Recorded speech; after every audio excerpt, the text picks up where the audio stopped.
Okay, that should be better. I restarted. I don't know if it restarted on the same thing. On the same... whatchamacallit.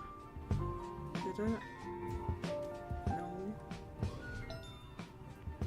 It restarted as a new stream. Oh, so annoying. 1, 2, 1, 2.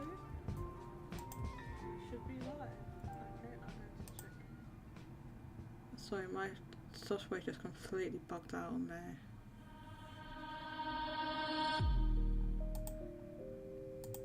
Just was not cooperating.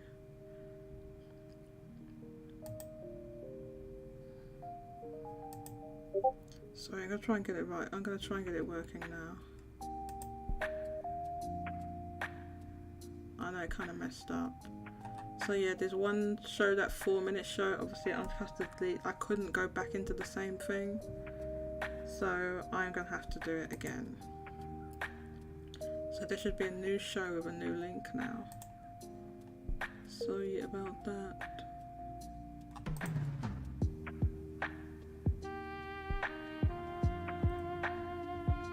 It should be the new thing. We should be live. Copy. 1, 2, 1, 2. Right, I'm gonna drop this link so you can all. Sorry about that.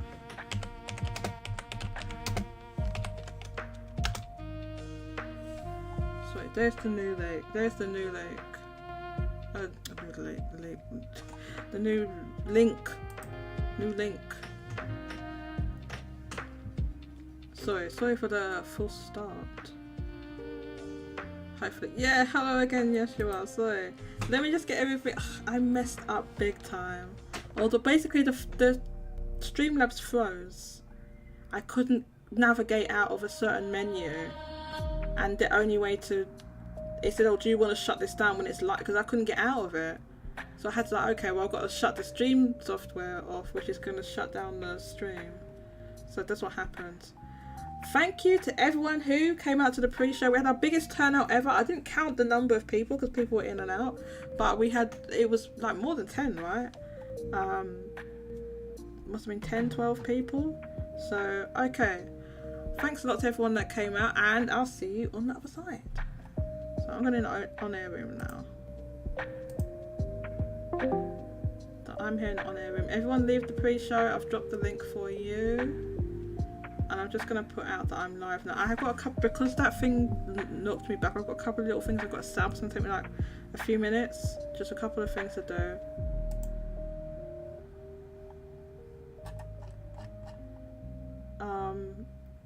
Oh wait, did it already post a new link?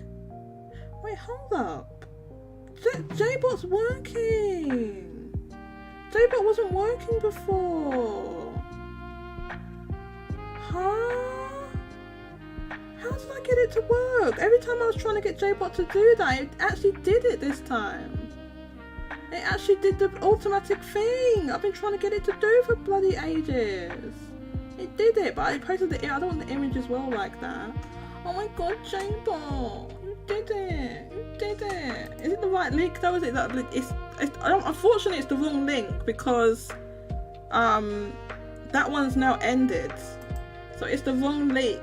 It's the wrong link.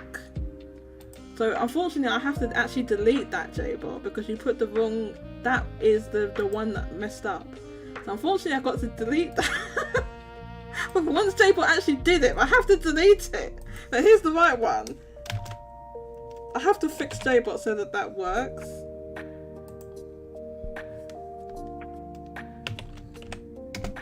So I'm live on YouTube. So stand by, everybody.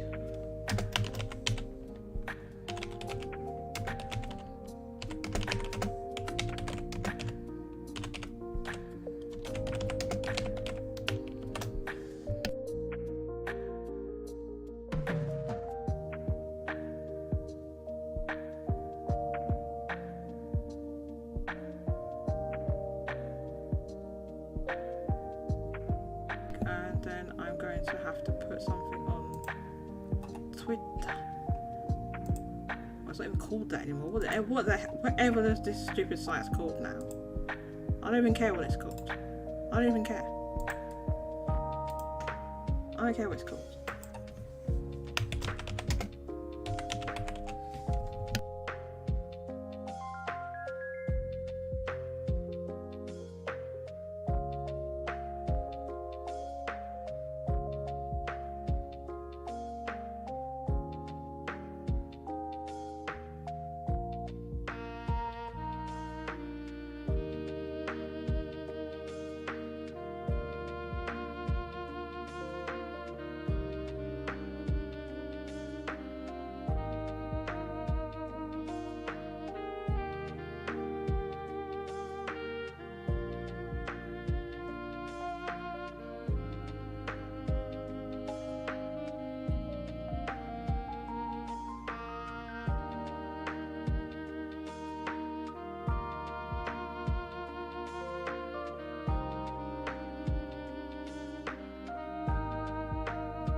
Typing, I had to mute. Okay, I haven't got time to put emojis in. I haven't even got time for emojis.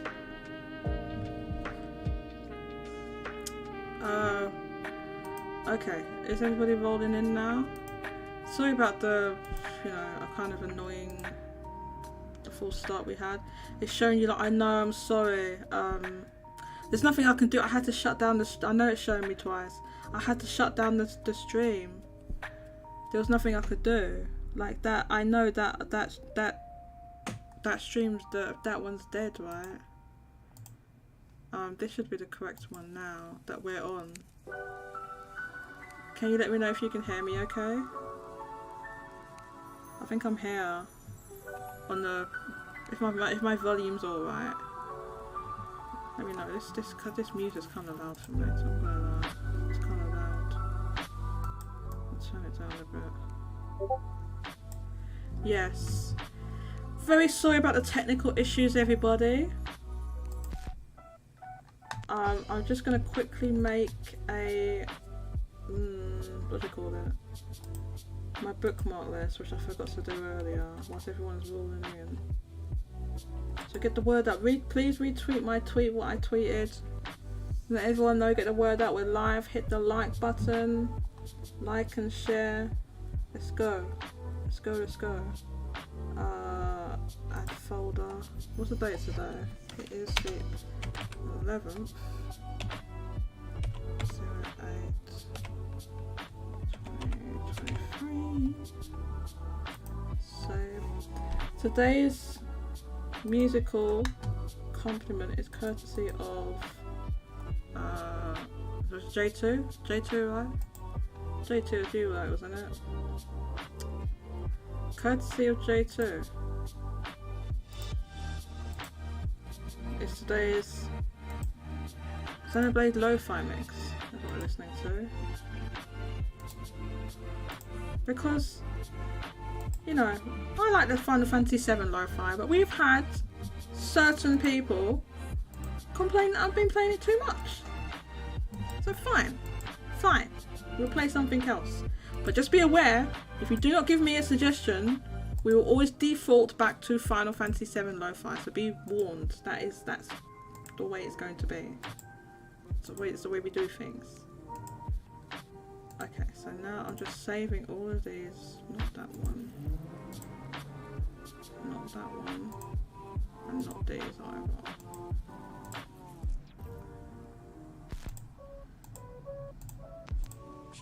Okay, right. Johannes, welcome.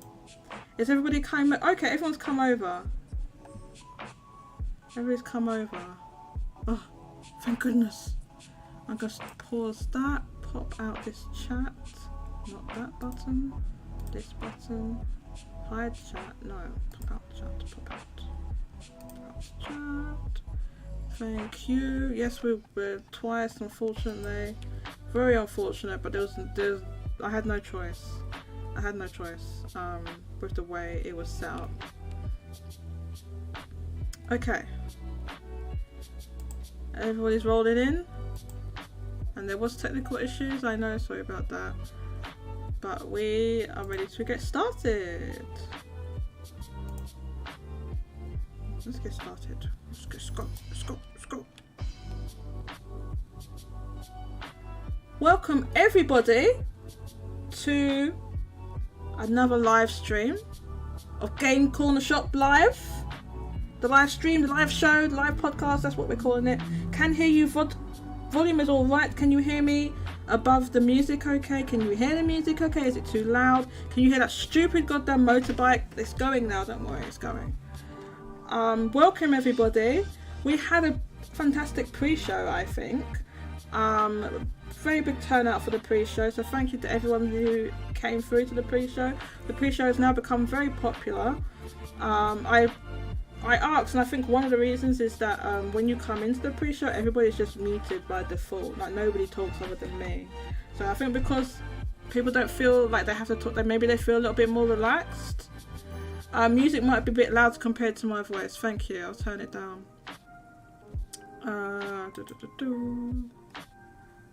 If I turn down Google Chrome, will that work?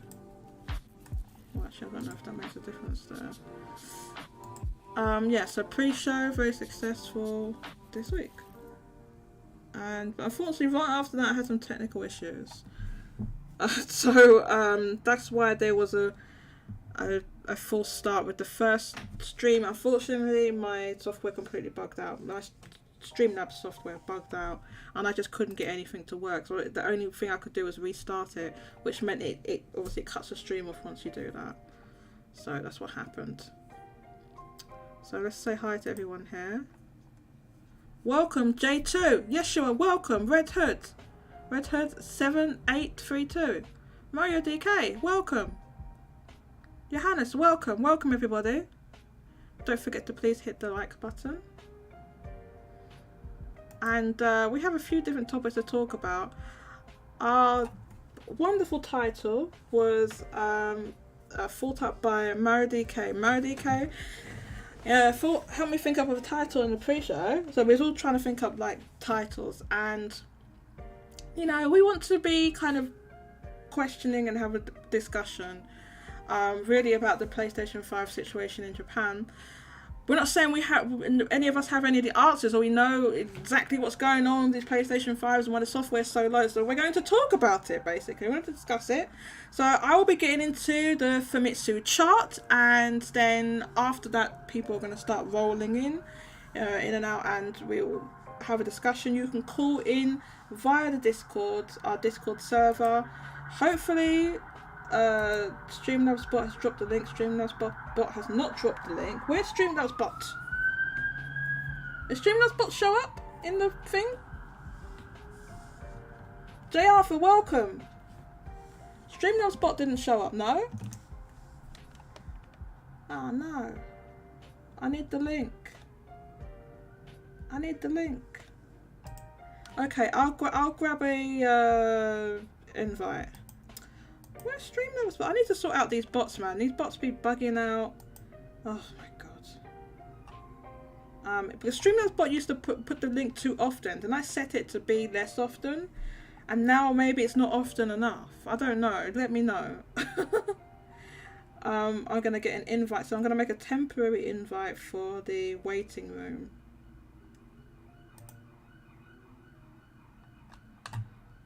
So this is one that's going to expire, so people don't try and join after the show, after the fact. So there's your temporary link that will take you straight into the waiting room. For anybody that wants to join after I've gone through the Famitsu sales, we've got a little bit to talk about with that. Hopefully, I don't know if Mario DK said that he could come on or not, because he had some interesting data and stuff like that. So if you're able, let me know, Mario DK.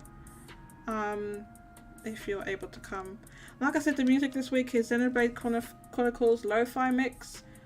I believe this is the Lo-Fi mix of the music from the first game. I don't think it's the other games. It just sounds like the first game to me. So let's talk about these Famitsu sales. Now, it would be a really good idea if I had like Famitsu open, wouldn't it? That would be like the ideal thing for me to do, but I didn't do it. Anyway, now we've done it. We're even going to do the Google Translate. And we're also going to get niche barrier, because we know we often use this site for backup. Is everybody sitting comfortably or standing, lying down, in bed, jogging? I don't know what everyone's doing. Whatever you're doing, relax and let's get into the meaty sales, nerdy sales and meaty talk. Let's do that. Is Mousy here? Where Mousy? Normally Mousie's always skiving off work. For the one time she's not skiving off work. Oh my god. Okay. We're gonna go through the software. Firstly, on our server we have weekly bets. Now, because we need to think up stuff to bet for our tournament, the thing we normally bet on, because it's quite frankly the most interesting thing to bet on every week. It's like, oh, we're gonna bet, oh, is Mario Kart gonna be in the top 10? That's boring. That's absolutely boring. We're not gonna bet on anything like that, right? So what we normally bet on is how many PlayStation titles will be in the top 10 and top 11 to 30. 11 to 30 we get the data later on. Like, it's like 10-12 hours later we get the data on for that. So yeah, because the situation with the PlayStation software has become so dire, like, we've just made a game out, because it's so like depressing for the platform to be that bad, to be doing that badly in terms of software, that we've made a game out of it basically. And so I was like oozing confidence. I'm so confident there will be not a single PlayStation title in the top 10, not a single one in the top 10. And I calculated, I even got a percentage calculators out and everything to calculate. And I looked at the dates when stuff was releasing. I was like, no, I'm not going to get tripped up like I did with that Bayonetta Origin situation when I lost install base bucks. That's not happening again. I'm doing it. I put 2,000 J coins down. 2,000 J coins. I only had about 5,000 J coins total. So I put 2,000 down. I don't know. The other 1,000 I put down on another. I lost that bet, but anyway, whatever. This one I won. I put 2,000 and I got over 3,000 J coins back, because I was right. There was not a single PlayStation title in the top 10. Not a single one. Despite the fact that, as we'll go on to see, the PlayStation 5 sold 50,000 units this week. More than last week. Johannes mixed up the dates again. Johannes, listen, what I do every week is I grab the new Japanese releases article from Gematsu, and I put that into the bookies text channel, and I normally pin it. If you look at the pinned messages in the bookies text chat, that's where I put it. So you can go and look in there and look at the dates. And I look to see when that Neptunia game was kind of resonant. Oh, the Neptunia game is not coming out until the 10th, so it's not going to be in the chart this week. That's what I did. That's what I did, Johannes. I did that. And then for the this is where I messed up. For the 11 to 30, I for the games that were there, I had to calculate what the thing that I didn't account for, because I'm dumb, was I forgot that Evo was happening, and that messed everything up. But anyway, I won the important one is I won the big bet, because that's why I bet less coins on the other ones. I wasn't 100. It's a certain. I'm so certain. See, this is the thing. We should not be in a situation where I'm so goddamn certain there's going to be no PlayStation titles in the top 10 that I bet half my money on it. I bet half my fake J coins in a fake bet that we run on our server, and I'm winning. That should not be the case. I should be losing. But I won, because there were no PlayStation titles in the top 10 at all. Number one still for the third week? Is it 3 weeks? Pikmin 4 is still there. So another 78,000. So another 78,000. What was the drop on that? We're gonna get the first, only 32. That's soft little baby touch soft drop of 32%. Not 30. I think I said 1,000. I meant 32%. Minus 32% drop from last week. I've got the percentages here on each, but this one's good because you've got the little images, but this one you've got the percentages. So I have this thing. Let's go 4 weeks of oh, is it 4 weeks? Sorry, I thought it was. Is it 4 weeks, Kika? Did this game come out 4 weeks ago? Good lord. Is it 4 weeks? Okay.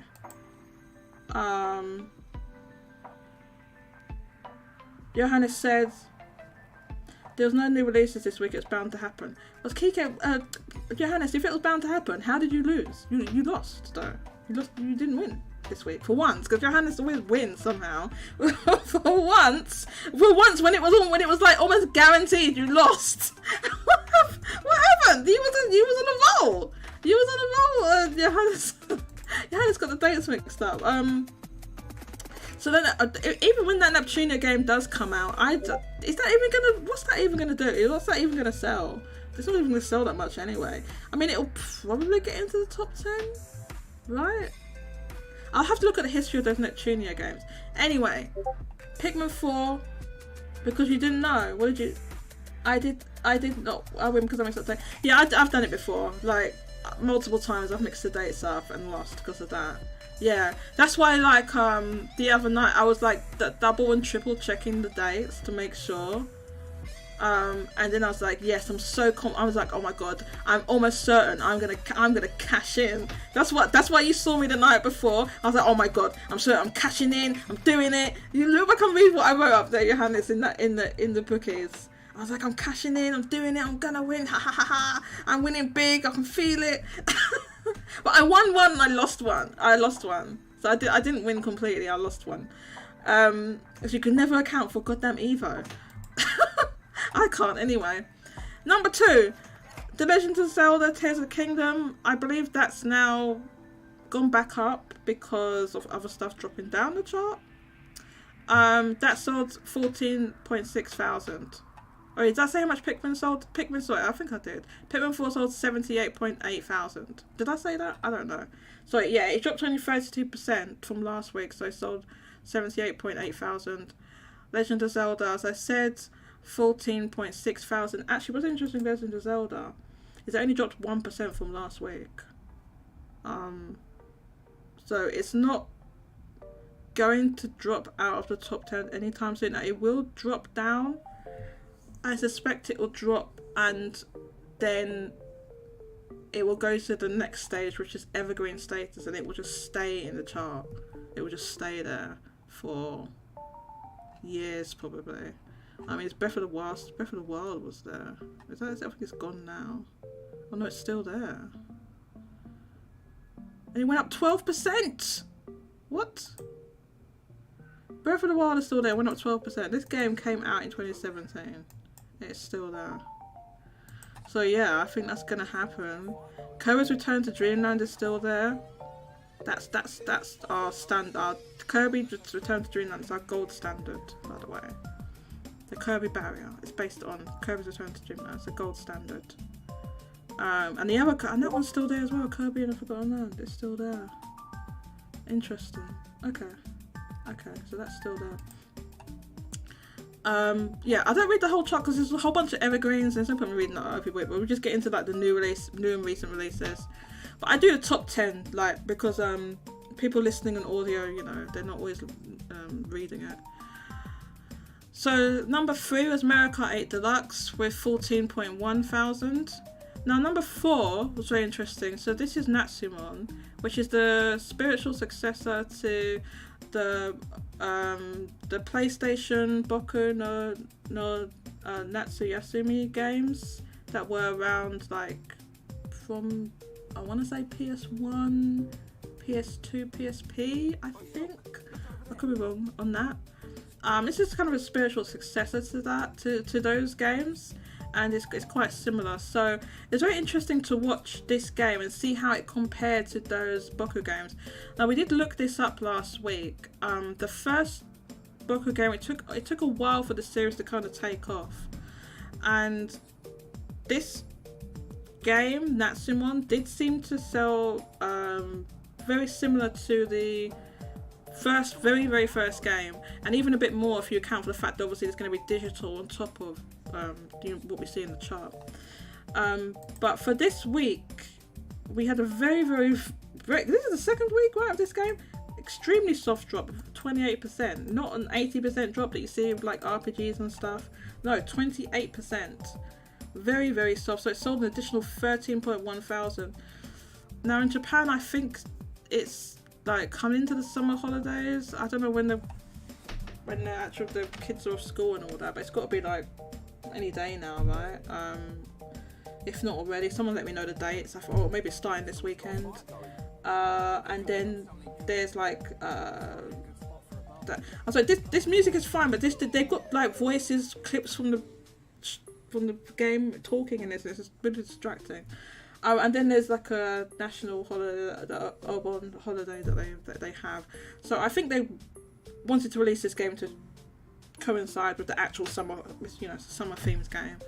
So I think that is why the sales drop is so mild. You don't often see games only dropping 28% in the second week. So that's really good. So I think this is Spike Chunsoft. It's the second, I would call this kind of for this style of game, like, I think this is successful for them. They also had a Raincode with Spike Chunsoft, but don't be fooled. Spike Chunsoft is at the end of the day Kadokawa, who owns a whole bunch of stuff, like I own From Software and all media, a bunch of media and all television channels and newspapers and all sorts of stuff. But anyway, so this game did really well. What does everyone think about this?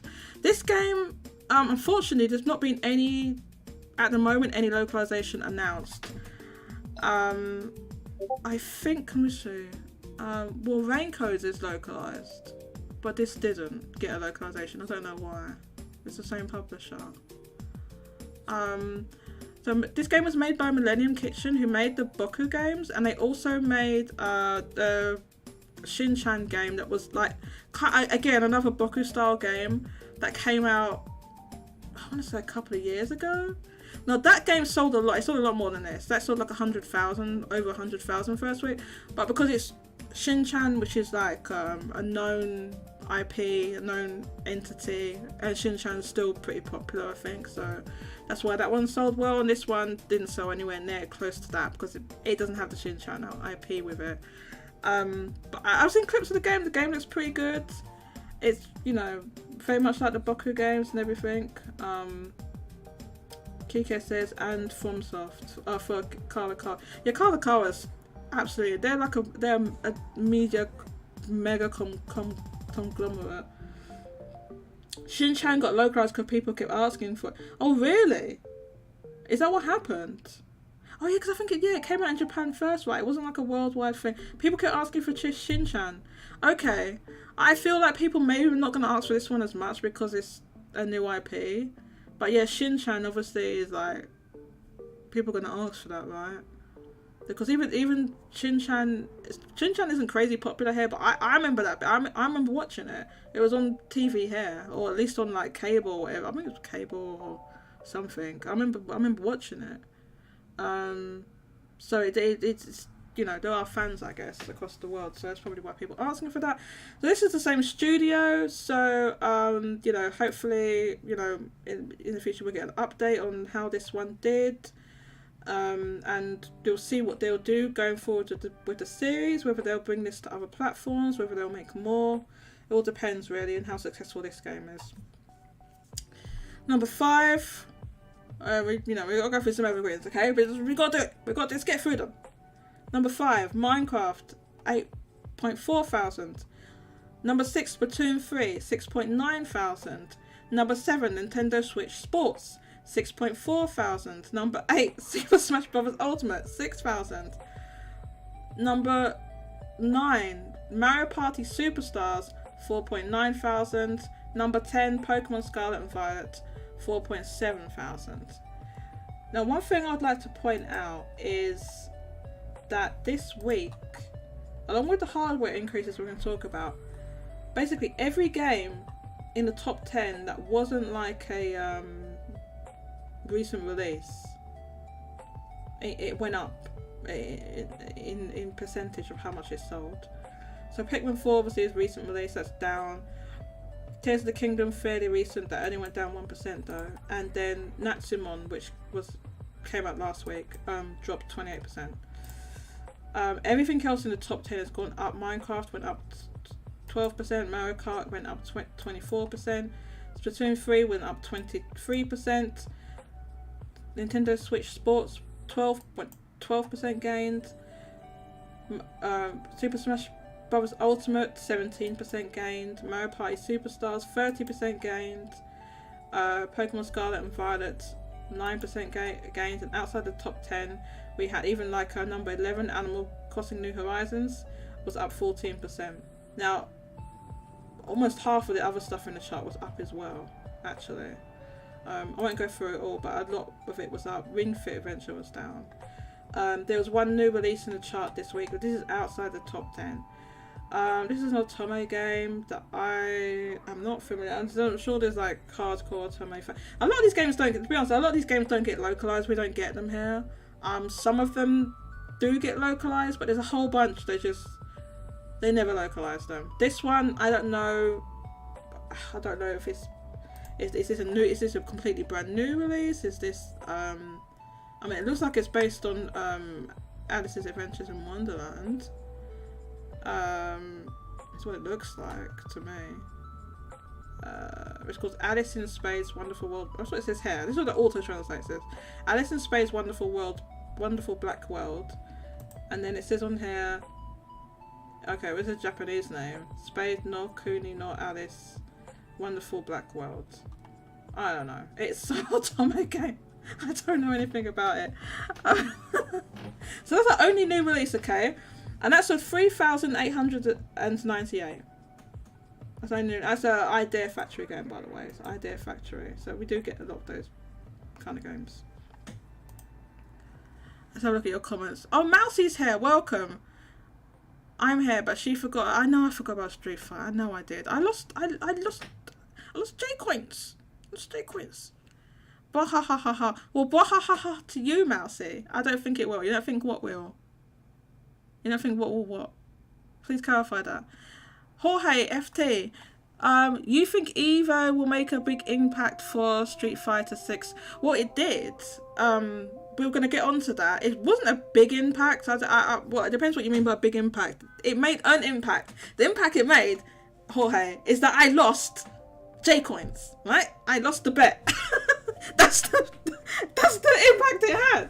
Okay, so it did have an impact. So we're going to see that in the chart. So yeah, so what happened with our bet is, so the first one I won, like the top 10, and then I was like, yes, and I was rubbing my hands together. You know that meme with that guy just looking through the window, rubbing his hands, right? I was doing that. I was going, yes, I'm gonna clean up. I'm getting all this. I'm gonna get this money, right? That did not happen, right? I got out, right? I went and I got the percentage calculator. I worked out that what was the game that came out last week? Oh god, what was the game that came out last week? My mind has gone blank. I worked out that game was going to drop out the chart. I forgot what it was called.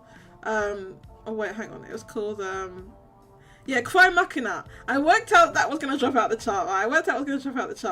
I literally got a percentage calculator. And I thought, well, it has to, in order for it to not drop out the chart, it has to not drop by this. And I was like, there's no way it's not going to, they're not going to drop out the chart, right? And I worked out that drop out the chart. I was like, yes, I'm cleaning up, right? It's exactly like that meme. The guy rubbing his hands. I was doing that.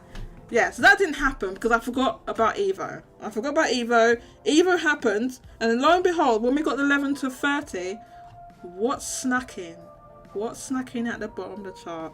That's right, Street Fighter bloody 6. Oh, sorry, I'm having problems with my eyes. My eyes are so itchy. Yeah, so Street Fighter. Oh god, hang on one sec.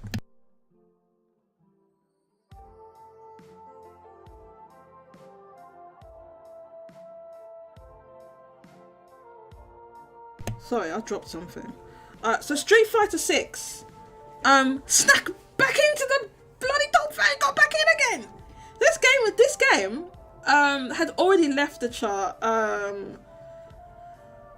don't know, it was like a few weeks ago. I can't remember when. It was fairly recently. But I can't remember exactly when.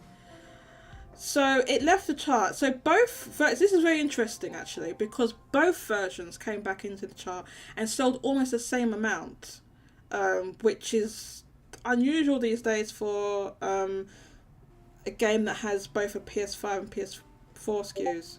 So normally we have the PS5. Excuse me. So normally the PS5 SKU will sell more these days, and overall the PS5 SKU of Street Fighter 6 has sold more.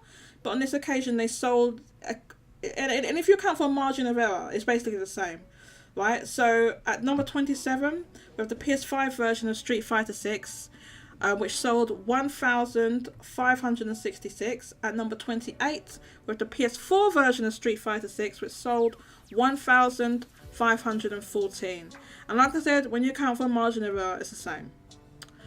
So they both came in and sold the exact same amount. Now I forgot about Evo. So Evo was, I want to say it was over the weekend. Was it? Well, it was last week anyway, right? It was last week. So it had an impact on this week's chart, and I think there was also a new fighter at the same time as Evo. So that was enough to get 3,000 people to go and buy Street Fighter. People that didn't already have the game, because these are new physical copies. It was this past weekend, was it? Okay, thanks, Johannes. It was just, Johannes said it was this past weekend, so that's why it's impacted on this chart this week. So yeah, so Jorge, you asked, did it have a big impact? I wouldn't exactly call this a big. It was a big impact on me since I lost a bet, but is it a big impact on the chart? I mean, I wouldn't really call this a big impact. It's like, because it's right at the bottom of the chart, and say there had only been one SKU instead of two, right? Was this split up between 20? It had sold 3,000. If that game had 3,000, had sold 3,000 as a single SKU, it would be here, just above Final Fantasy 14. It would be here. It'd be between Disney, Illusion, whatever this is, Illusion Island, and Final Fantasy 16. It'd be right. It'd be like 16 or 17 on the chart, or maybe, yeah, it'd be 16 or 17 on the chart if there was a single SKU, and not broke up into two SKUs. So it basically, if there had been a single SKU, it still wouldn't even have got into the top 10. So I don't know if you can really call that a big impact, to be honest with you. What do you think, Jorge? Mousy says, ha ha ha, she lost her bet. You know what, Mousy? When you lose your bets, I'm going to be doing this ha ha ha. I warned her about, you did not warn me about Street Fighter. Your has warned her as well. Do you know what? Do you know what? I don't remember that. Alright, I'm going to be honest, I do not remember. I just don't. I don't remember at all. So I just completely, in fact, it's so weird because I knew Evo was happening, but I just completely forgot. It's like when you know something, but then you forget at the same time. Do you know what I mean? And I just completely forgot to account for that.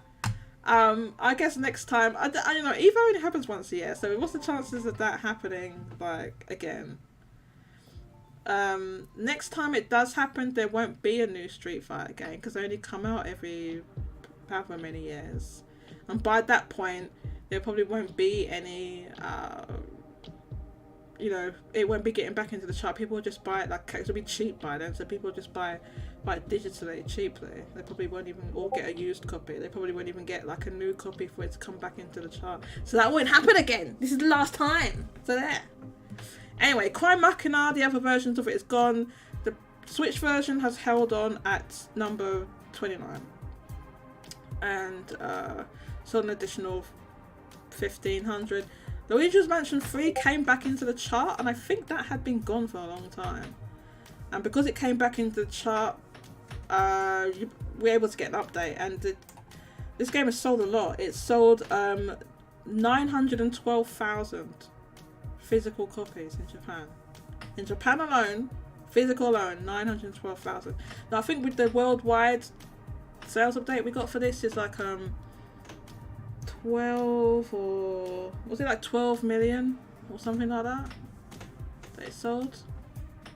So yeah, that's good. So Street Fighter, yes, it was impacted by, definitely impacted by Evo, and definitely impacted by the new fighter, but not, I don't know, I don't know if I'd call it, it's an impact because we saw it before actually. There was like another, or there was an update or a new fight or something that was, but that was when the game was still in, it was still in the chart at that point, but it just went up basically.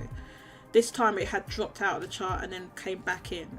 So if there's another event, it's possible for that to happen. But the further we get away from when Street Fighter released, the less likely it's going to happen.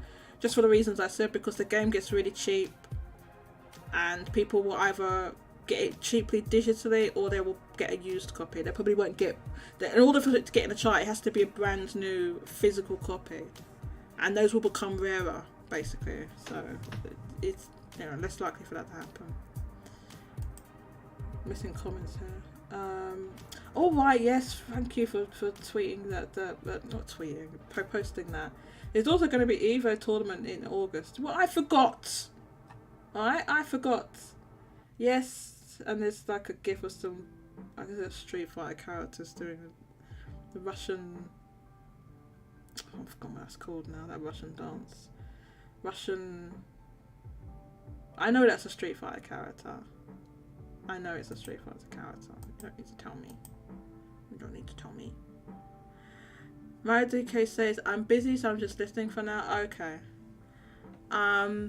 Mario, I'll be in your area September 2nd and 3rd for sure. Well, what are you doing? What are you doing? It sold 12 million? Damn. It really sold 12 million. Okay. So that's the physical software sales chart, pretty much. I think we covered most of it. Oh, Final Fantasy 16, I guess I didn't talk about that. That's at number 17. It had a, you know, the drop this week was pretty soft. It dropped like 500 units. So in the chart it was like dropped 15%. But you have to bear in mind, this game came out, you know, recent, you know, was maybe 6 weeks ago, I can't remember now. And you know, it's already, you know, coming. This is the reason I say this is because this is Final Fantasy. This is not normally what you would see for a Final Fantasy game a few weeks after launch to be like selling just 3,000 units at number 17.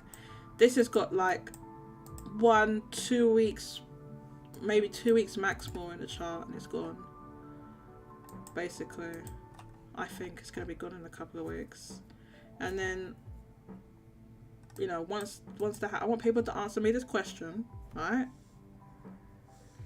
What was the result of the test? I want to know what the result of the test was, because all these people out here saying you need to wait for Final Fantasy 16. Final Fantasy 16 is going to come. It's going to kickstart the PlayStation software in Japan. You need to wait. You need to wait. You can't say anything about PS5 software until Final Fantasy 16. Or where did those people go? They're just like, you have to wait for that. You have to wait. We waited. And Final Fantasy 16 it's come, and now it's just passing like a breeze. It's just passed like a breeze and it's gone. It's just gone. You blink and you miss it. So please, I want to tell people to tell me what is the result of the test. This test. The Final Fantasy 16 was the big test of PS5 in Japan. What's the result? Tell me the result of the test. All these weeks, people saying that, and then they all just scarpered.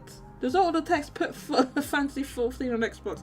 Yeah, okay, they were doing that anyway though, because like I said, they've been planning that. It's not, you know, they've been planning that out for years. That it was gonna. They announced it years ago. That's the result of the test. So yeah, I don't think it's got anything to do with 16. But yeah, Square Enix, maybe they are in trouble. Okay, so now I would like to talk about the hardware, and in order to do that, I need to. Okay, let's look on. Who's going to install base? Oh, where's the thing? Not this one. It's either that or find my tweet, or I don't know. Normally I like using that because it's an image and this display is weird. But it is Mario's thing. It's Mario's thing. We can talk. We don't need Mario on here to talk about his chart. We just do it without him. No, sorry, we don't do it without you. Okay, so the hardware is right here. Okay, unfortunately I cannot make this bigger. Can I? Oh my god, what is happening? It makes it go weird. Okay, that's a bit bigger. So this week, the hardware sales were up and strong, which got people a talking, got people a chit chattering and coming up with all sorts of theories with no evidence at all. No evidence to back it up, which is fine. You can come up with ideas, but don't say that this is definitely what's happening. I know this is what's happening. Like it's a definitive thing. We've just got rough ideas of what we think is happening, but there's no. The reason there's no.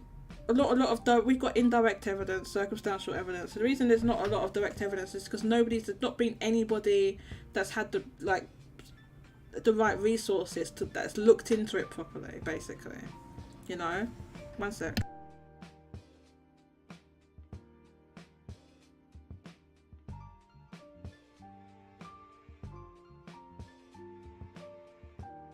I think it'd have to be something like one of these magazines in Japan, like Famitsu. Like if they looked into it and see what's happening to all this hardware, what's happening to all these PlayStation 5s, you know, it'd have to be something like that. Someone that's like an organisation that's got the resources to look into it properly, to see what's going on. You know, a whole bunch. Other than that, there's a whole bunch of circumstantial stuff. There's all the I did a thing last year where I just gathered tons and tons of pictures of all these PS5s being loaded into vans and stuff, which was happening all through, like, gosh, from when the PS5 released. It was happening heavily until like last year. Now it's harder to find those photos, because either you'd find photos from, there's two ways I'd find it, right? Usually passers-by was the main source, so people just walking by and they're like, oh, there's a whole bunch, people are loading a whole bunch of PS5s in this van, or this is empty, looking like a empty, you know, office unit, but it's just filled with PS5s, and people would just walk by on the street and just see it and be like, what the hell is this? And take pictures, you know, and post it on Twitter or whatever. The other source would be like from the scalpers themselves. They would do it. They would show off and say, and it would show their goddamn flat completely filled with PlayStation 5s. Like literally just their whole flat filled with PlayStation 5s. And I had this one guy, oh my god, I don't know if I can find those tweets now. I had this one guy that was showing off with like wads of yen, saying, oh, look at all this money I made and all this stuff. I don't know, I can't even remember what I don't know if I can find my own threads now. PS5. I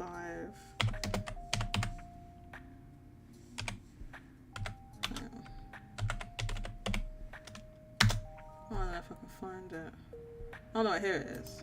Okay, so this is the thread I made back in, when did I make this? I made this in February, okay? I made this thread in February. I gathered all of these images, because this is back in February. You remember we had those like 3-4 weeks of PlayStation managing to hit like 100k. It was close to 100k. It was like 80-90k weeks, but there was no software in the charts. There was no PlayStation 5. People are like, what the hell? How is there like 100k PS5 selling and there's no software in the charts? Well, I just gathered all these photos, and this is why I liked this one, because this guy looked really pleased with himself. So they would send people out going to go and buy these by hand out of the shop, because the shops tried to put like counter, you know, reselling measures. So yeah, I just go there. It would just be like people's houses just filled up with PlayStation 5s, and like just these are people these are the scalpers standing around, and you would just see them standing on the street just like, and they would go to, individuals would go out to shops and go and buy up all these, because obviously these are all PlayStation 5s in this. They've all gone to Big Camera, they've all bought goddamn PlayStation 5s, and they meet up with these PlayStation 5s. What was this video? Yeah, so this is passers by walking by and seeing all these PlayStation 5s like this. It's normally, as I said, it was passes by, and I put the dates on it and the source where I got it from. This one, I love this one because these guys were literally wheeling PlayStation 5s onto a train. This is all PlayStation 5s on there. This is what was happening. Like, everyone was getting on the act. You see like this woman and her kids, a whole bunch of PlayStation 5s. People said it was a test. Yeah, basically. Yeah, just to go through like some of this, just so that this was happening, like on a large scale. These are all PlayStation 5s in these bags. Again, I think it's a big camera.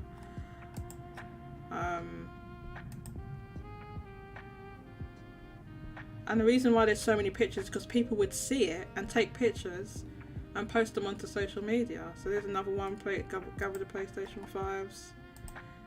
Here, and then when they do that, they'll meet up. All these bags are full of PlayStation 5s. There's all full of PlayStation 5s. This is the other bushy camera. They all gathered here. So here's all the people that go around to all these individual shops, and then they would meet up and gather all these PlayStation 5s here. And then here's someone that took a picture. They tried, look, they did this like syrup. This person did it syrup dish. How do you say the word? Syrup dishes. You know what word I mean. Look, because there they are with the PlayStation 5s and they're loading them into a van. They're loading up these PlayStation 5s into a van.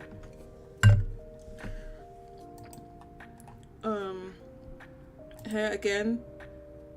Then they take the PlayStation 5s and they store them somewhere until they take them somewhere else. So they're taking them out the van and putting them into this. So I think it's a shop unit here. Here's a van full of PlayStation 5s. Somebody walked past and saw this van completely full of PlayStation 5s. Hold up. This is the sort of thing that's going on. People just walk by and be like, what the hell? There's a van, there's just a normal van on a normal street and it's full of PlayStation 5s. The people would be like, what the hell? And then they would post it on social media. Another one full of PlayStation 5s. Just everyone was getting on it because they could make so much money out of it. And then they would put them into these pallet vans, pallet lorries, and like this, and ship them off. I think these ones even got some Series S's in there. And they just ship them off. There's not an empty shop unit full of PlayStation 5s. This is not a shop. This is not a shop. This is not a retail shop. They are storing them PlayStation 5s to sell them. Look at them hoarders. Yeah, hoarding them up. That's what that is. I don't know how Mouse is looking at her phone when she's actually working, but anyway. This is the sort of thing that's going on. And this was like, yeah, like these pictures from January. So people they would fill up their houses with this PlayStation 5, and you can see these little stickers on there. Those are the anti-reselling stickers. So they try and put those on there, so that well, actually I don't know if this one is an anti-reselling sticker. Because normally what they would do is they would break the sticker, or when you open it, it breaks it or something. So then it doesn't count as new. It's used. I don't see how that would stop them reselling, and it didn't. Those stickers didn't stop them reselling anything. And you all goddamn warehouses for the PlayStation 5s. Just pile them up, ship them off. Alright, so that's what was going on. So it was going on all throughout. So you have to imagine, right? If this was going out on all throughout 2020, 2021, 2022, all the way to, at this scale, all the way to the beginning of 2023, that it would have an impact. So that, another one. They just filled up all these PlayStation 5s. It's just, I was showing pictures of people just filling up vans, and then people are just like, I put pictures like that. People say, "Well, how do you know that's scalping? Those PlayStation 5s could be in that van for any reason. It might not be scalping. That's probably just going to a normal. It's just going to a shop. It's going to a normal shop. Really? Do you really just get a whole van, like a normal looking domestic van full of PlayStation 5s like that?" And this, in example, this particular one, I knew because this place was notorious for the scalping. I knew where this picture had been taken. It's this particular place where there was yeah, and this guy was really pleased with himself. This guy was so I was about to swear. This guy was so pleased with himself for getting all these PlayStation 5s filled up his flat with PlayStation 5. They were making so much money from it. Just imagine back then when this is back when the PlayStation 5 was super scarce. You know, and I'd have people coming at me in the comments saying, "Oh, well, you're just showing. That's just a few PlayStation 5s. It's not. You're only showing like maybe a few hundred." I said, "Well, obviously the pictures I've got here isn't every single one. These are just the pictures that happened to be took. Obviously, there's way more going on than what's going on in these pictures." So anyway, it has been going on. That's what I'm saying. It has been going on. Oh yeah, this is really notorious place in what was that place called? Nipponbashi, right? So in Nipponbashi, in Osaka, right? There's this place where it's a front. It's not like a proper shop. It's just like you can see it looks like it's at the front. It looks like it's saying at the shop. But you look in there, you look at that picture. That is not a retail store. When you see the picture, that's obviously not a retail store. People are walking in with bags that they've gone individually. They've gone to all these different big cameras and Yodobushis and whatever, and picked up all these PlayStation 5s, and they deliver them here, and they give them like a finder's fee or whatever, I guess.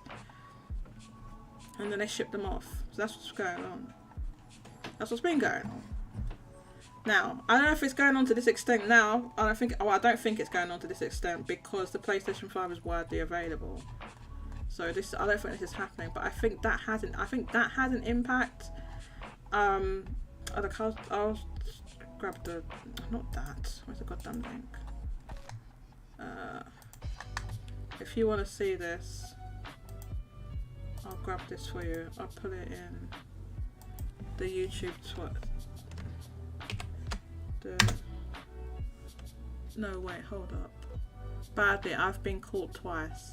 Mousy, don't lose your job. Like, be serious, Mousy. Don't like risk your job just to listen to. But if you're just listening to the show and you're just like, I guess you're not gonna get told if it's just in your ears, right? So don't look at the screen. Don't look at the screen. That's the only thing I can suggest to you. You know, and just use speech to text or something to type instead of. I don't know if you can talk. Probably not. You'd have to use speech to text to type something. I don't know. Anyway, here's a link. I'll put it in the live chat as well. If you want to see the rest of the photos. Okay, now with that in mind, let's look at this. So that's what happens at the beginning of this year, when there was all these PlayStation 5s was being sold, like 100,000 PlayStation 5s, and no software was going into the chart. And it's like, oh, there's digital sales. There's no way you can have that and no software. Like, how is there none? Not a single game that could sell like, you know, 4,000 or 5,000 physical out of all of those to get into the chart. It makes no sense. So now, like I said, I don't think that's happening to that extent now because you can just get the PlayStation 5 anywhere. It's not. There's no shortage anymore. But I think what did happen, this is just my opinion, really. I think that exacerbated something that was already happening anyway, and that was the PlayStation being in decline. So I think that basically there were some people that wanted PlayStation 5s, of course, and then when they found they couldn't get them, what do? Do they sit there and wait for PlayStation 5, or do they move on to something else? You know, and they were either getting Switches, playing on mobile, or maybe some were getting a PC, right? So it was one of those. Those are the options when you're in Japan. Xbox isn't really an option in Japan. Some people got Xboxes, but not that many. I was just see from the total sales, Xbox, according to Famitsu, hasn't hit her 500,000 yet. So a few people, not that many, got Xboxes. So that's not really an option in Japan for most people. So this week, the Nintendo Switch sold 93,000. So that's up on last week 78,000, and up year over year as well, which was 83,000 this time last year. And the vast majority of those were the OLED model, 73,000. Now I did notice something, because you know there's people saying that all these switches, the switches are being shipped off as well. Or even saying people saying, oh, it's tourists. Tourists are going and they're buying switches, and when they're buying, I said, what about, well, okay, there's software, all the software is up. Well, they're buying software with the, they're going and they're buying, tourists are going to Japan because the yen is weak, and they're buying switches and they're buying software to go with the switches.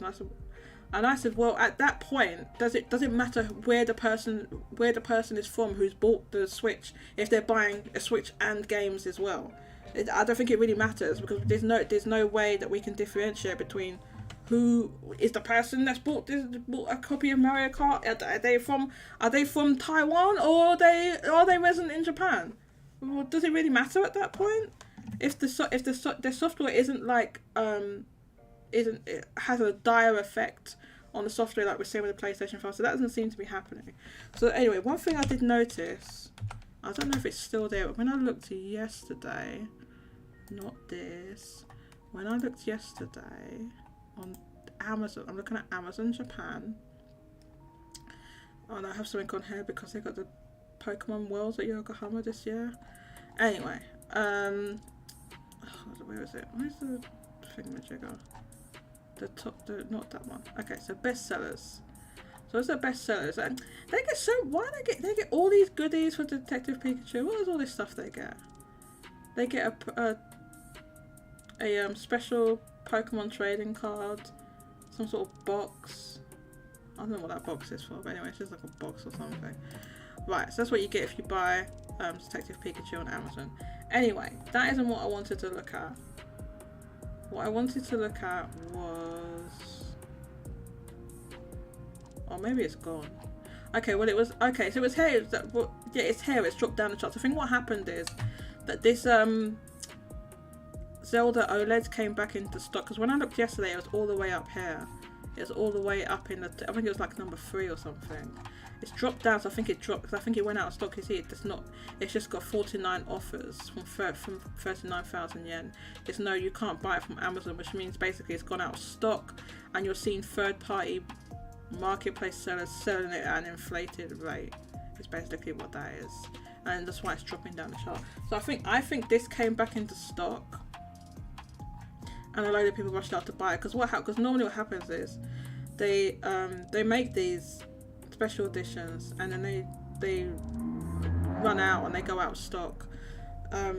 Sometime recently they've been like making more, but I guess like for this one they decided to make even more. I think that's what's happened. I'm not sure. I don't know what anyone else got any ideas, but all I know is that this was not in the chart before at all, in the Amazon bestsellers chart at all, and now it's there. It came back. Now she's been caught twice. Okay.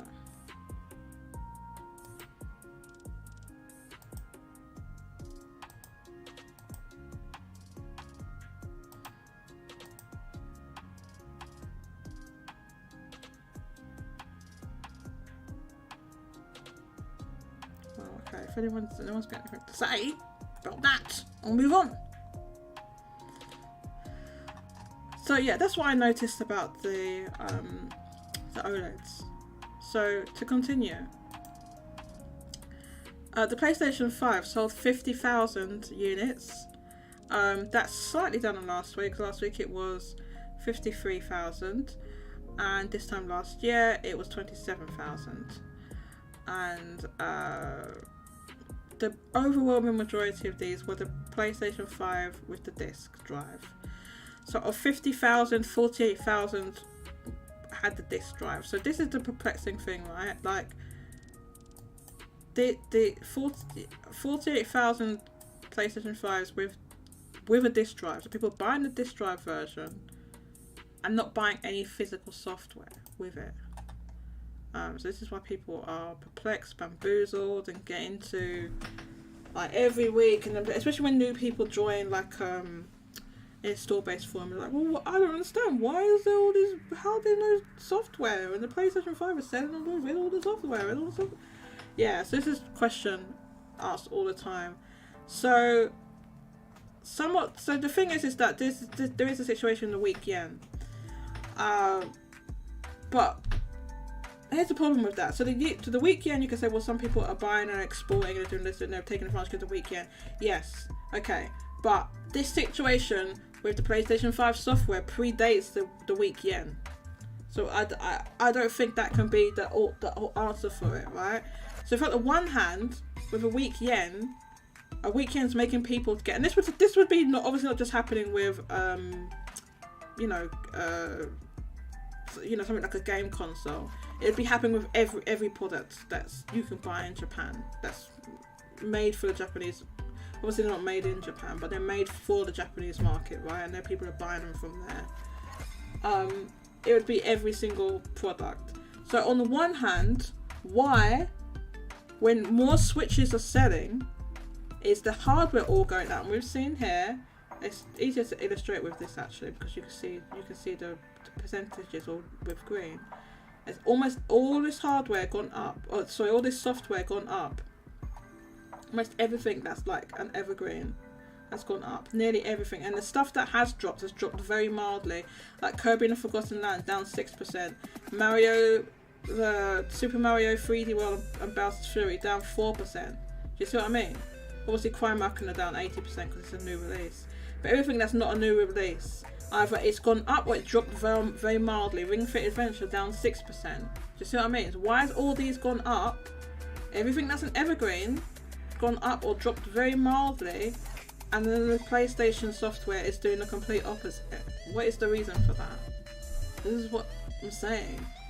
If we saw the same thing where a load of Switches were selling, but the software, like, it was going the other direction, like stuff was dropping and stuff like that. No, you're seeing the software go up in line with the hardware. When the hardware goes up, the software goes up too. But that's not what's happening with the PlayStation 5. So, are people going on tourist holidays to Japan, and whilst they're in Japan, they're buying Switches or PlayStation? They're buying Switches and they're buying. Maybe they are. There's no. We don't have. We just got one. Circun Toto where we're saying, oh, I went down there and I saw a whole load of tourists down there buying in Akihabara or wherever it was.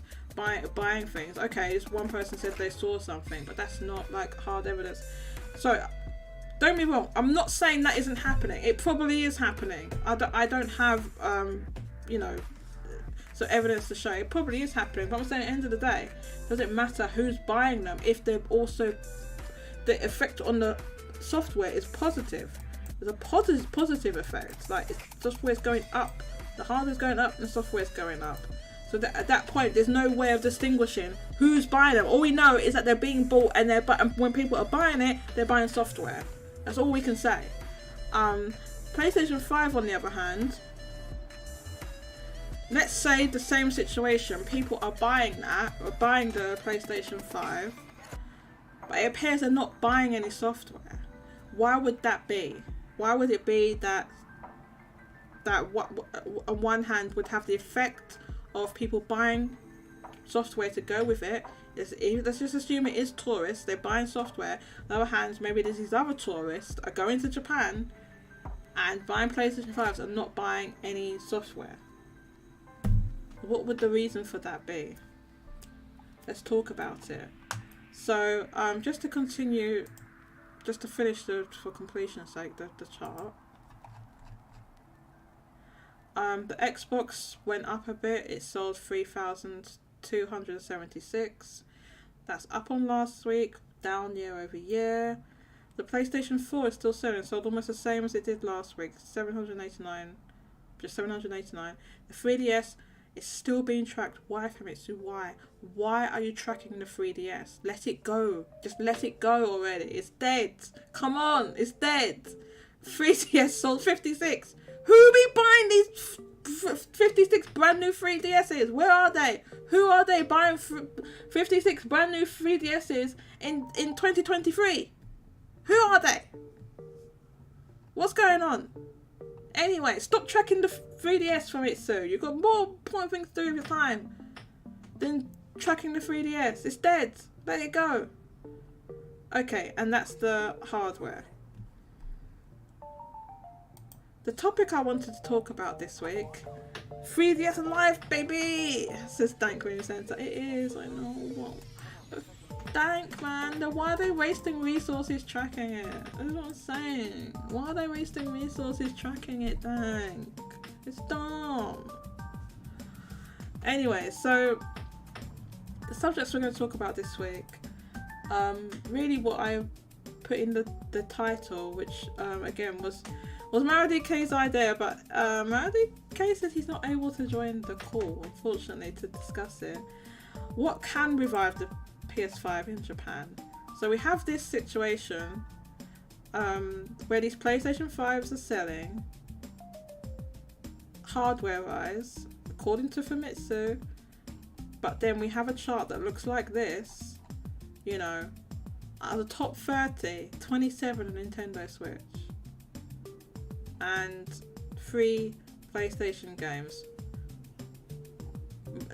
mostly new. And if it wasn't for Evo happening with the Street Fighter that coming back in the bottom of the chart, it would just be one game, would be Final Fantasy 16, and that's it. So what can revive PlayStation 5 in Japan now that the big test of Final Fantasy 16 has come and gone? Other games that have been, this is what most people think of, right? What can revive it? They think of like certain games, right?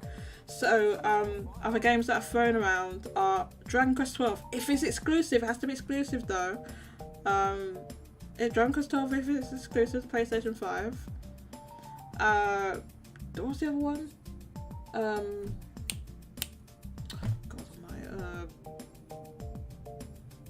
I know Monster Hunter's one. And then what was the other one?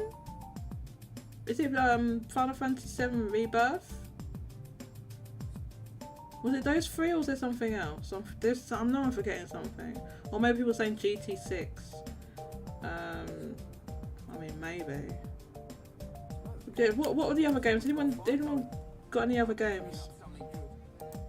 They want to name me. I don't like this part in the song where the people start talking. I'm getting so close to playing Final Fantasy 7 Lo-Fi. I just can't deal with these. You're in the waiting room! Mousie's here!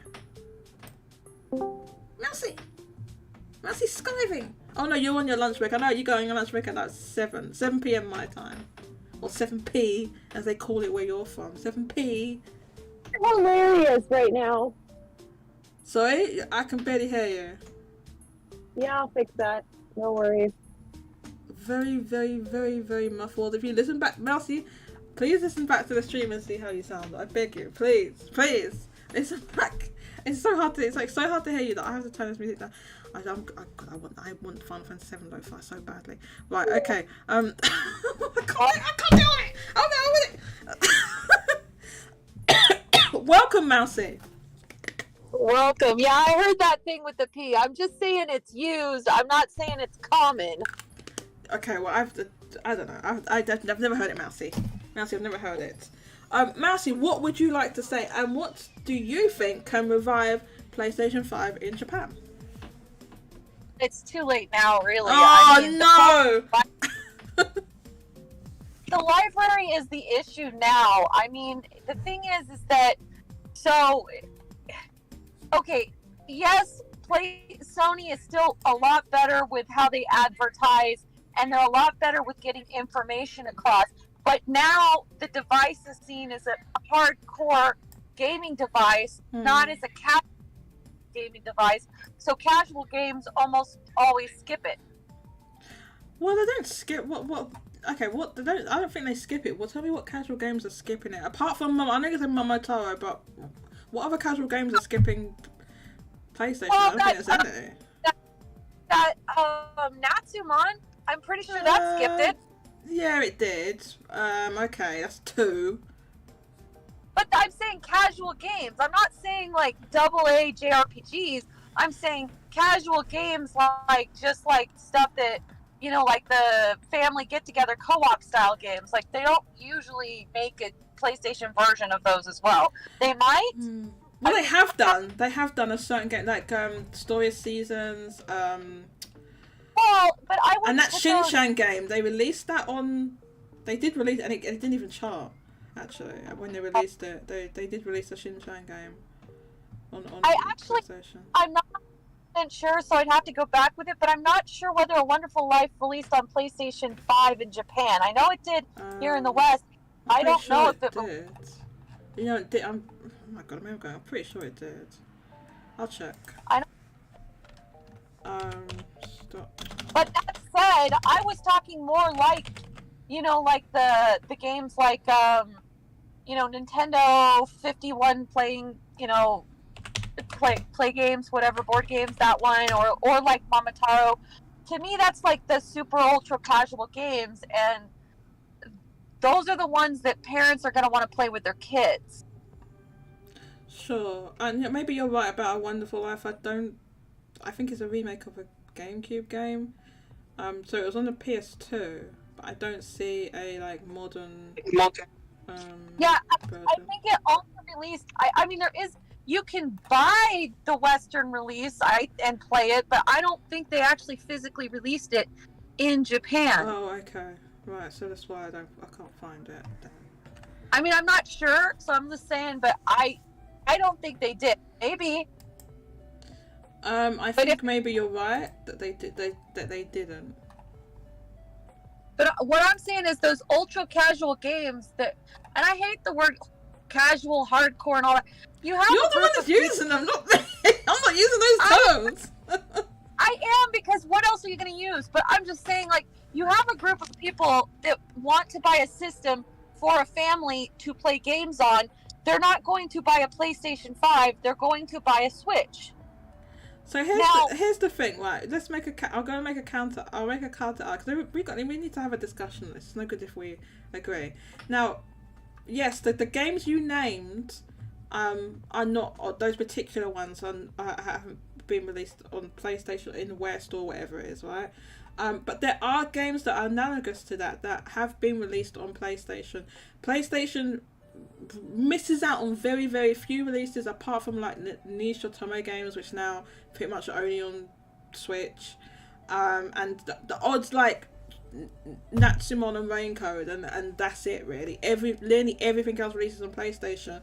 But there's some of these games that release because obviously I'm looking at the charts of things, and I'll see, oh, this game's coming out.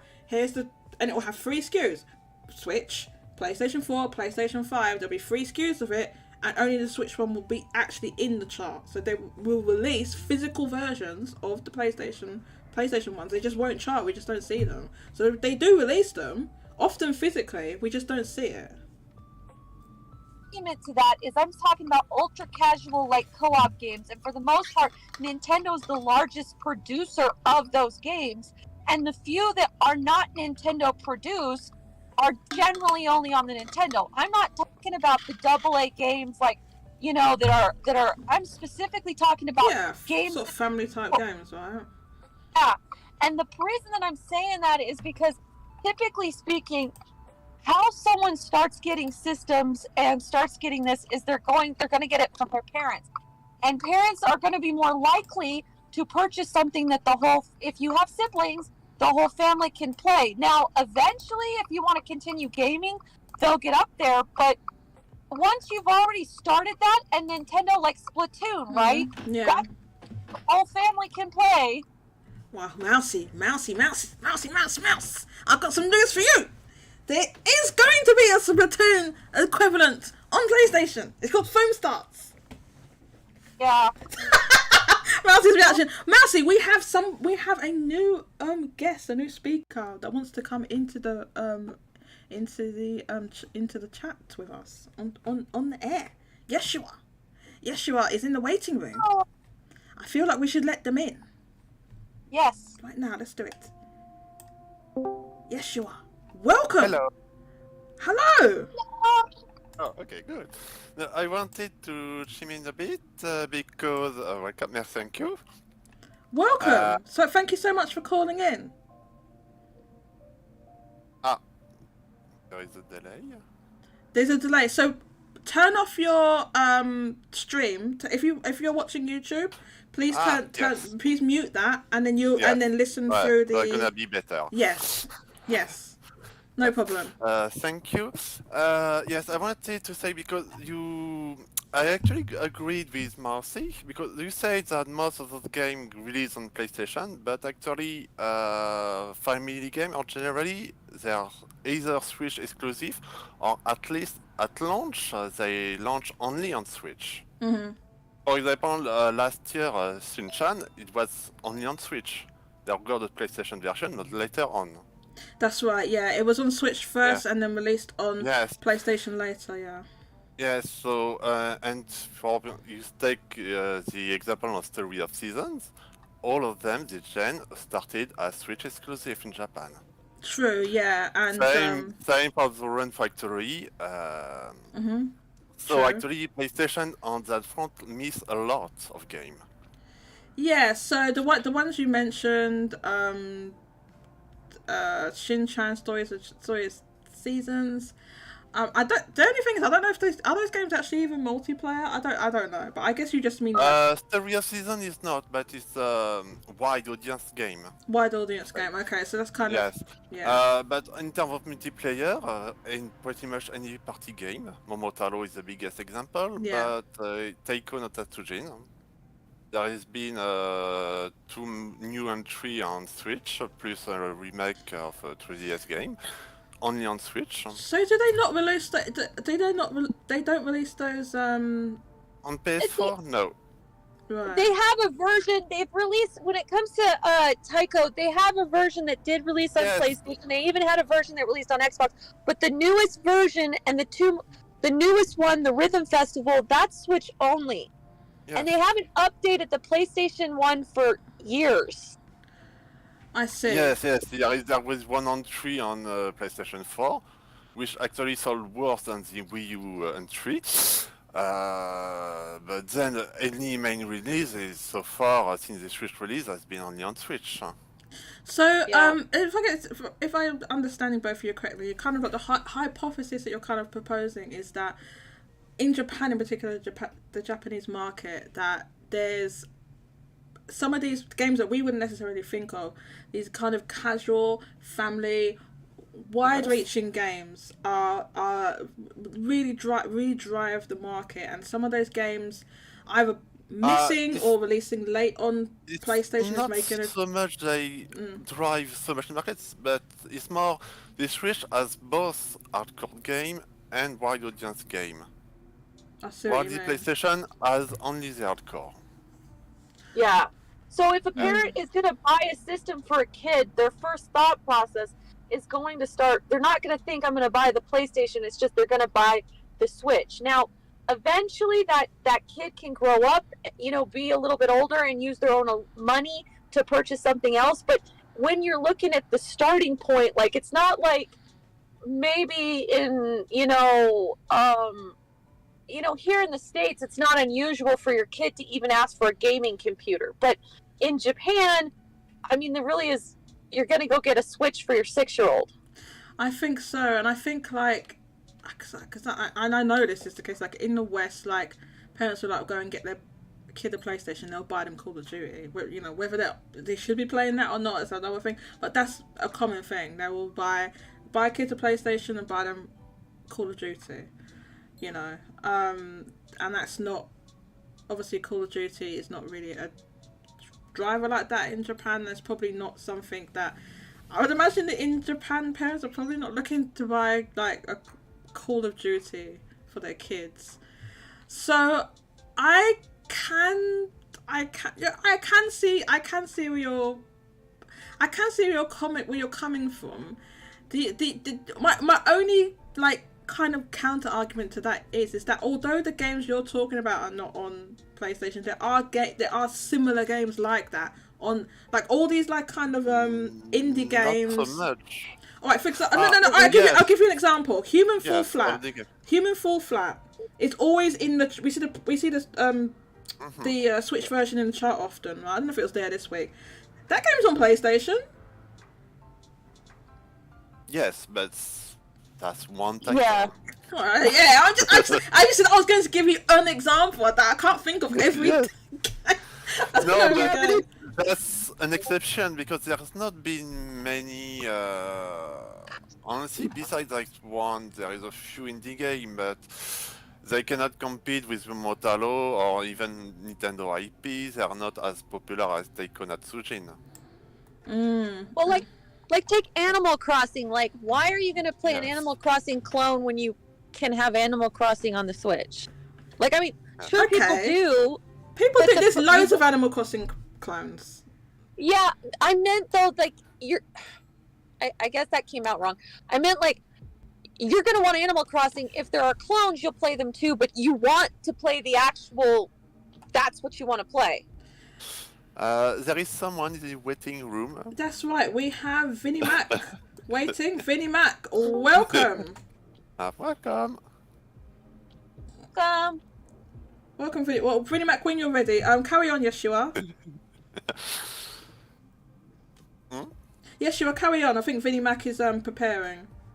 Yes. Well, I say you have Fall Guy indeed that's launched first on PlayStation, and it was initially not available on Switch, but it was only one title, digital only. At least at first, I don't know if there was a retail version later on. So the impact was fairly limited in the end. And moreover, Sony didn't create an audience on this system for it. Oh, so what game was you referring to? Fall Guy. Oh, The one Fall that you Guys. Okay. No, That I was said. when you were... Well, I said. Sorry, I said Human Fall Flat. It's a different game, but yeah, Fall Guys as well. I guess. Human Fall Flat has been on Switch fairly early on, no? Human Fall Flat was on Switch probably, I think, day and date, but Fall Guys came later because it was on PS Plus. I think it was PS Plus first or something like that. Yes. But it came to other It platforms. was exclusive for a while for PlayStation. For a while. Yes. Human Fall Flat has been on Switch quite early on, if I recall. Yeah, it was. It was, yeah. Yeah, it was about 6 months from launch. But the thing is, are we talking about Japan? Because it might have hit Japan at around the same time for everyone specifically. I can't speak to it, but that is one title. The thing is that there's a lot of titles. I mean, some of it is, like I said, because Nintendo is the one that makes the vast majority of these co-op games. Right. You know, like what's that beatdown game that I know it's on both system? It's a beat 'em up game. It's River City. The River City, the Kunio-kun games. Those. Yeah, and I'm not gonna say that it but the thing is that you're people already aren't here buying systems for goddamn Kunio-kun. I'll tell you that. No. That's not even. I'm not even talking about it being exclusive. But I'm saying I know that a game like that's on both systems, but that's not a game like Human Fall Flat that you're gonna buy a system for. Whereas you have a lot of these larger titles that, like, you could just buy the Switch for Momotaro. People probably do, to be honest with you. Yeah, people probably do. So, I mean, to sit there and that in Japan can easily be a system seller. But where I'm going with all this is that you start them, there's such a huge breadth now, range of games already available on the Switch, and they have Switches.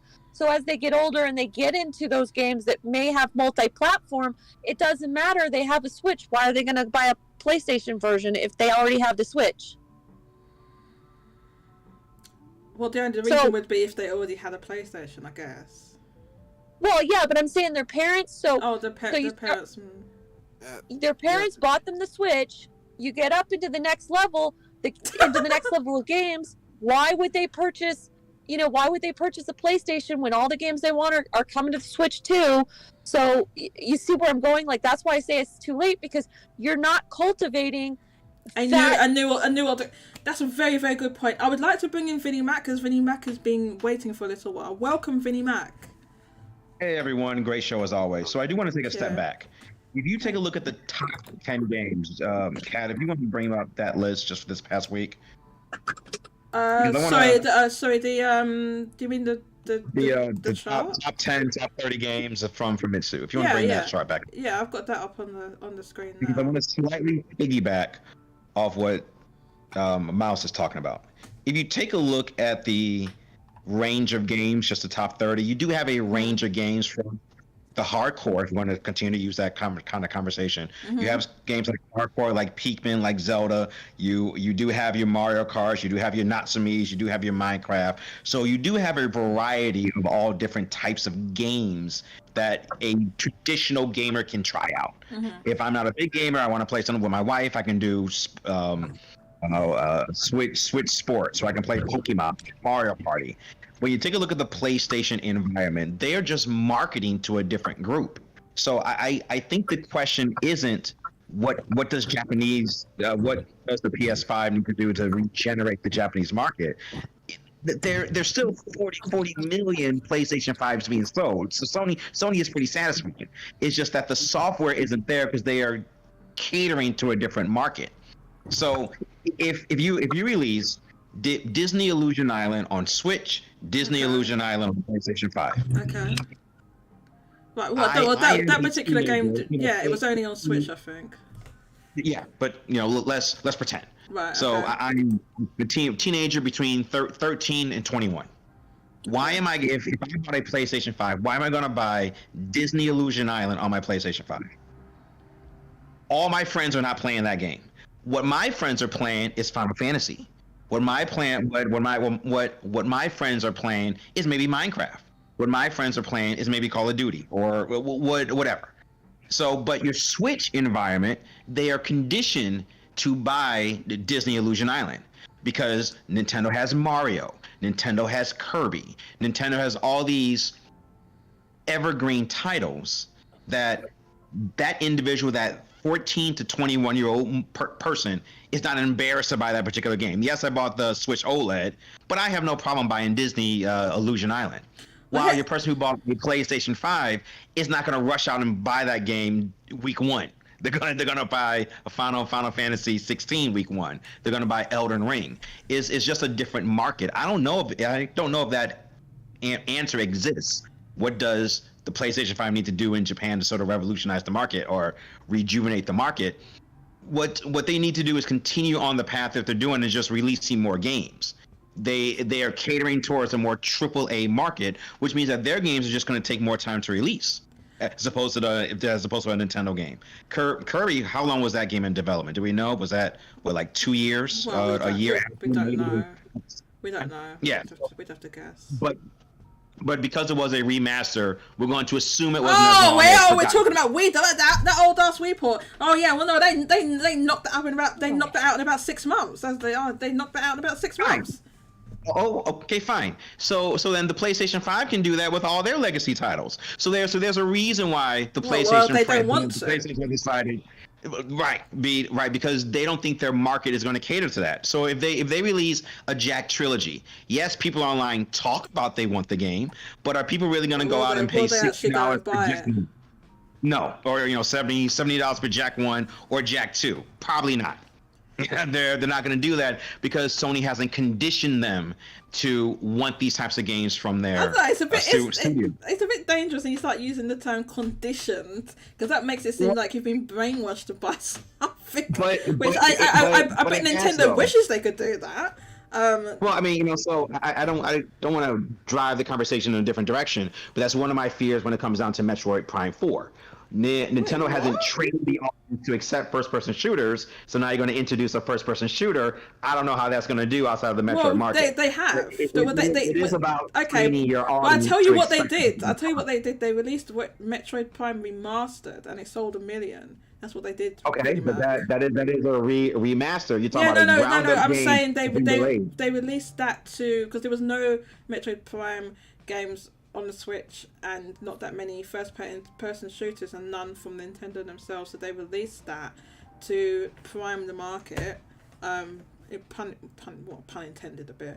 To prime the market for Metroid Prime 4. So that's all I'm saying. I don't want to deviate the conversation to that. It's just PlayStation is just playing a different game than Nintendo is. Okay, so If it's a different wanted to market. have those But what friendly can they games, do in Japan? Is what I'm basically you're saying nothing because they won't change what they're doing. Exactly, they're not going to change what they're doing because they already trained their audience for that. Okay, hypothetically then. Go ahead, Mousy. I was just gonna say they've already conditioned people in Japan to think of the PlayStation as a hardcore device and a hardcore gaming device. So at this point, that's the image it has. It's kind of like I could go through and tell you the entire range of different games that Xbox has, but people still think it's the shooter box. It's the reason why it's really hard reconditioning people to stop thinking that Nintendo is for kids. Once people get that image in their head, it's very difficult to get people out of that mentality. I feel like this thing of PlayStation being kind of hardcore, I mean, it was kind of always there a bit, but it seems to have gone even more hardcore. Go ahead, Yeshua. Yes, because actually you when at the time of the first PlayStation, PS1 was not hardcore. There was plenty of family party games that was selling great, even on PS2, sorry. And that's something they lost during the DS and Wii generation. And actually, I'm not too agreed with what Winnie Mac say, because, while PlayStation is concentrated on a certain audience, I think that the audience targeted by Sony, Nintendo targets them as well. Okay, so in what way do you think Nintendo does My that? only pushback is that if we take a look at the numbers on the chart right now, that goes against that. So yes, PlayStation might be targeting that, but they're not doing a good job and they're not even trying. Well, I think Yeshua is saying that. No, what I'm saying is not that Sony is trying the same target as Nintendo. Is that the target, the consumer Sony target, are within the range of Nintendo target. I mean, the best-selling title of the PS4 by far was Monster Hunter World. Nintendo made sure to have its own exclusive Monster Hunter. Okay. So the people that in Japan, at least, that can find the PlayStation output appealing, can find similar game on Switch as well. Yeah. Okay. So that's one way. I think a Monster Hunter on Switch was inevitable given what happened with the 3DS. 3DS Monster Hunter games. So that's probably why Capcom was very, very willing to do that. But if you look, for example, at the best-selling on PS5, Final Fantasy 16, it's a bit mixed on RPG and action character game, as bit as Devil May Cry or Bayonetta. Nintendo has RPG, Nintendo has action game as well. True. So technically, the target audience of Final Fantasy 16, Nintendo targets them. Not as much as Sony is not the main target, but it is within Nintendo target, I think. You're saying they have something for. I mean, they have Bayonetta, for example. So. Yes. Okay. Yes, Nintendo. Not absolutely, but they have a bit of everything for everyone. Okay. While Sony is more targeting as a young adult and mostly male audience, and I think that's why Nintendo is more successful, at least in the Japanese market, than Sony. You're saying that Nintendo. I mean, I agree with what you're saying. Nintendo throws a wider net than what Sony when it comes to their own development, basically, of what they're doing. And it does extend to their partners as well, because both companies will partner with with companies and to release games that they think will target certain audiences or expand audiences or so on, which is why Nintendo's got. I mean, why has Nintendo got Bayonetta? I mean, Yes. you wouldn't think of they'd have a game like that, but yeah, it's because they want to, I guess they want to cater to that audience as well. Whereas you're saying Sony, on the other hand, they don't have Bayonetta, but they only have the Bayonettas. They don't have a Mario Party, for example. Yes, there is not, or at least not enough push for a wider audience. I think Sony is too concentrated on a singular audience, while Nintendo has, as you said, a wide net, and they are trying to get everyone. So yeah, sure. I think that is a valid criticism, and it's something that's come up a lot from even like PlayStation fans, people that were PlayStation fans for a long time. They are like saying, where are the Jak and Daxters? Where's Sly Cooper and all these type of games? Like, Sony used to make those games. They used to make games like that. And you can go further back and say like, well, Ape Escape and stuff like that. Initially with those on the PS1. The PS1, yeah. Yes, Everybody Golf was a million seller. Gran Turismo was a million seller. What else? Crash, they had Crash was a million seller as well. Games, yeah. Yes, so and even on PS2, Ratchet and Clank was successful initially. 500,000 is now pretty much irrelevant IP, and generally speaking, there are too few games they make. Well, I think part of the problem goes back to, I've said it before, but when you look at what, I wouldn't, again, I don't, so there's a tier of people that are really into like niche games, and then there's a tier that appeal to like anybody that in the West that's gonna own like a PlayStation or an Xbox or whatever.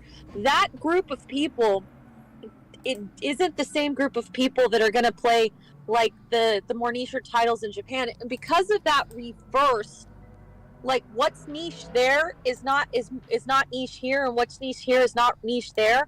Because of that reversal of whatever, Sony isn't interested in making games and developing and cultivating that audience, and that audience, it's not niche. Like, so the Falcom games are not niche in the respect of like what all that genre is. Like, they're niche here, but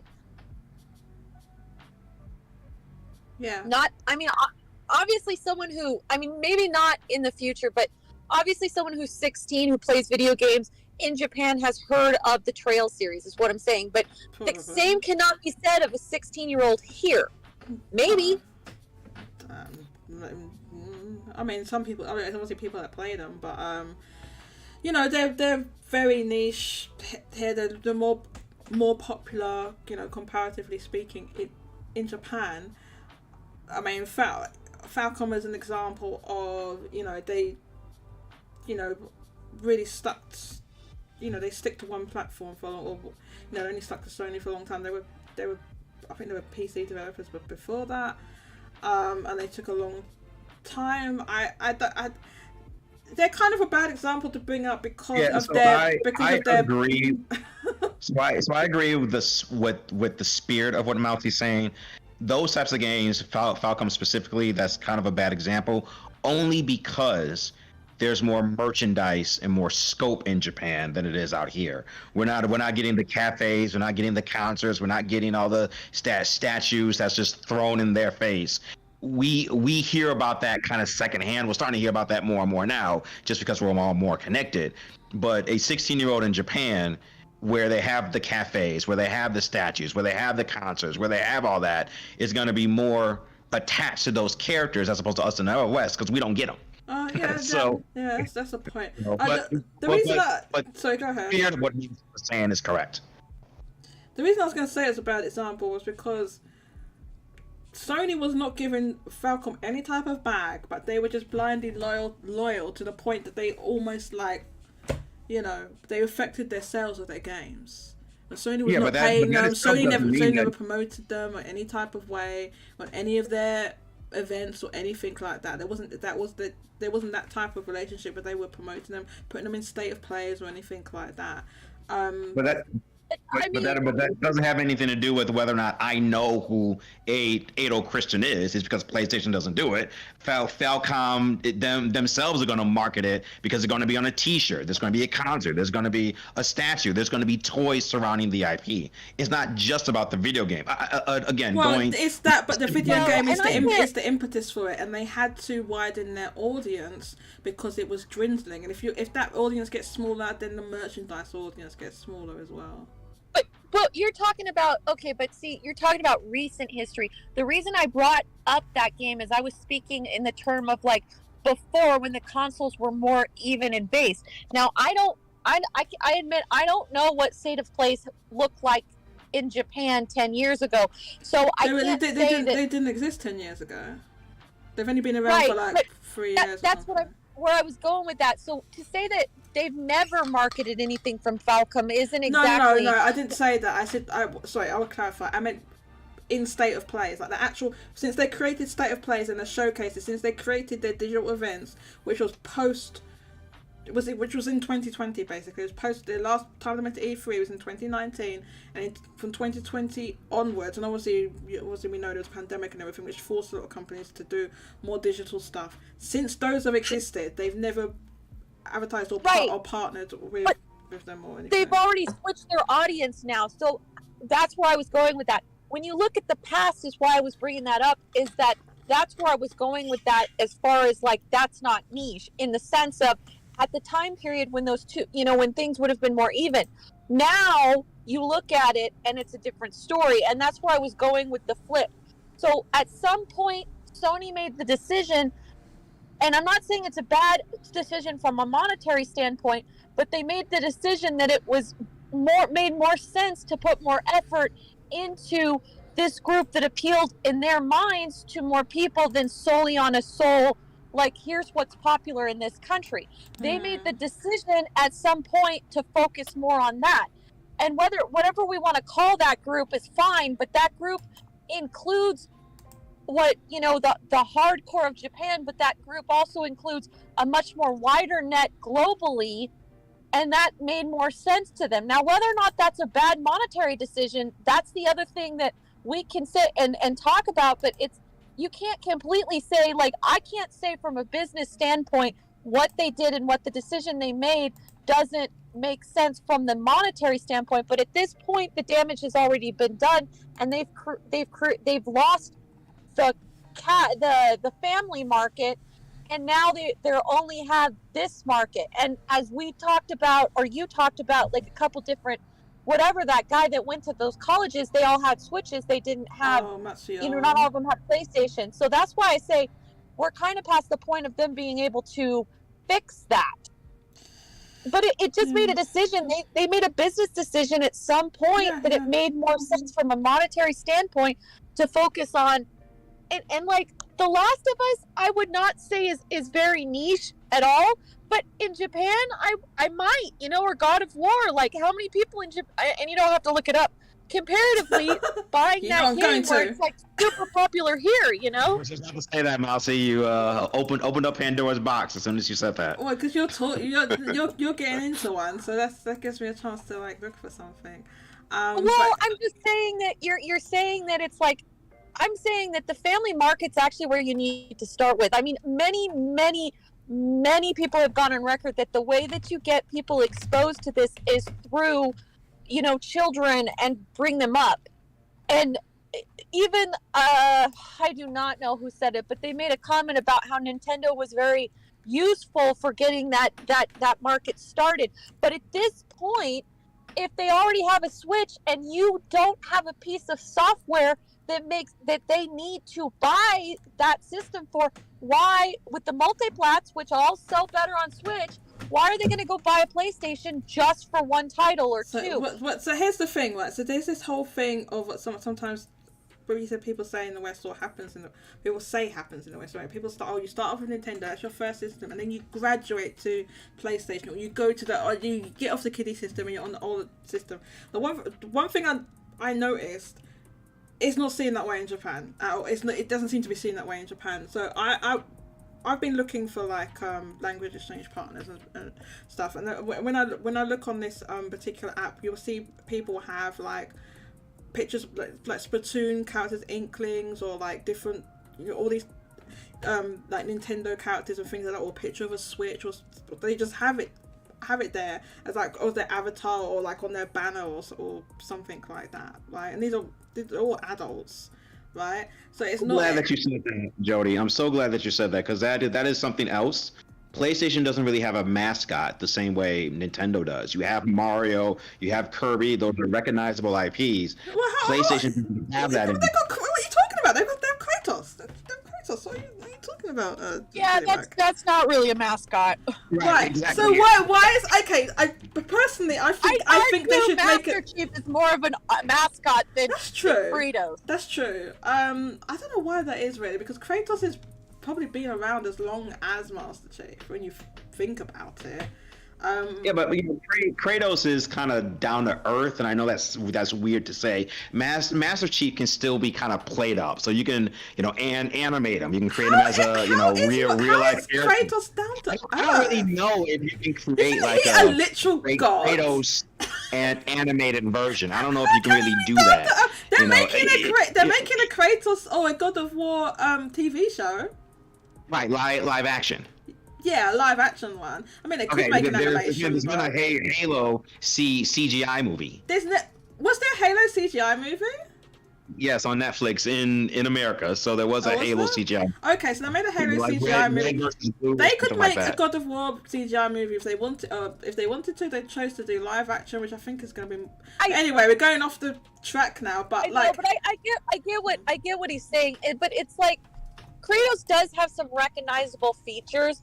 But at the same time period, he's actually kind of relatively new compared to mascots, which I know that's saying something. He's been around since the PS1. This is what I'm saying. How is he new? Which is where I'm going to go with that. In the PS1, he didn't have the popularity that he enjoys now. Okay, no, the IP has grown more. I grant you that.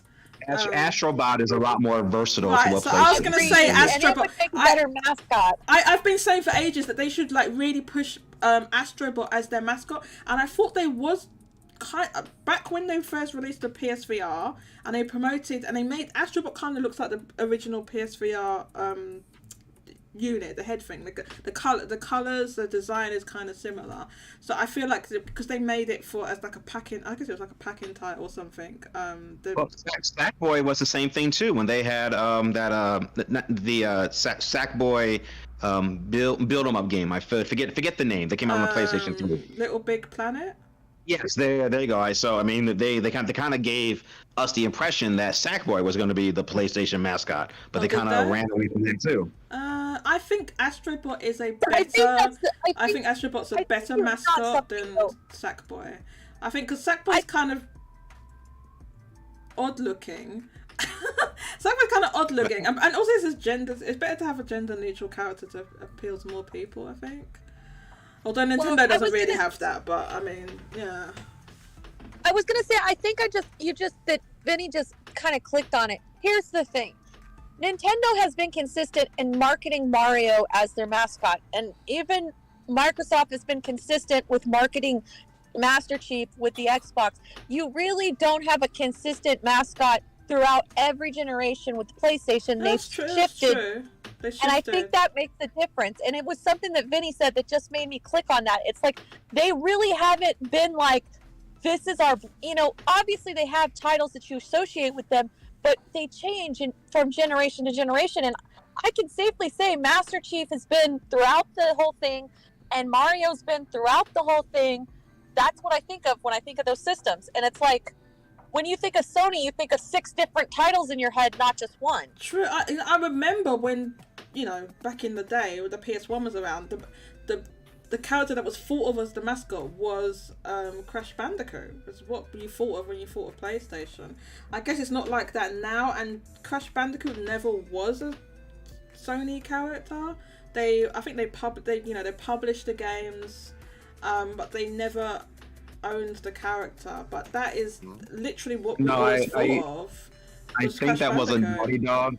I think Naughty Dog Well, did Naughty Dog create it, and I think they sold Naughty Dog made them, but Sony didn't own Naughty Dog back then. Right, and so I think they sold it off to I think Sierra, and then I think it was sold off to like some I think that's when Activision Blizzard got it. Yeah, they So were Crash sold a Bandicoot couple of of no, times. they- like They never 3 different owned it. They were licensed to make the game. So the original owner licensed Naughty Dog to make the game for them. It was a deal between Sony and the original owner, but they maintained their IP rights. I don't know who the OG owner was, but Naughty Dog never owned it either. It wasn't their concept. It was owned by somebody else, and they were contracted out to make the game with Sony. And then they sold it to Sierra or whatever you're talking about, but at no point was it ever owned. Now, Sony obviously could have bought it, but at that time period, they opted not to, and then they moved forward with other things. Sorry, I didn't mean to interrupt. The other thing I'm going to say is I do need to go back to work, so I have to. Okay. I'll be listening. Okay, thank you for joining us today, Mousy, and get back to work / skiving, whatever it is you're doing. Will do. Okay. Bye, guys. Catch you later. Bye. Yeah, so a little bit of a Crash Bandicoot history there, but Sony has never consistently pushed a certain mascot. I don't think it particularly done them any harm to not do that.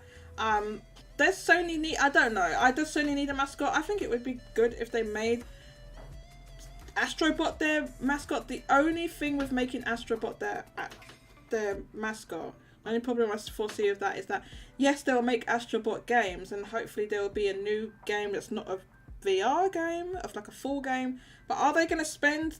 Is that their premier IP that they're going to spend like the money that they spend on like a Last of Us or something like that? Like, I mean, like, so for example, in the examples of Microsoft and Nintendo, respectively, you've got Master Chief and Mario, and they get top billing. You know, is Astrobot ever going to get that? I doubt it. That's why I said Kratos. Well, I don't think you really need top billing for Astrobot. Now I'm going to say something that's controversial.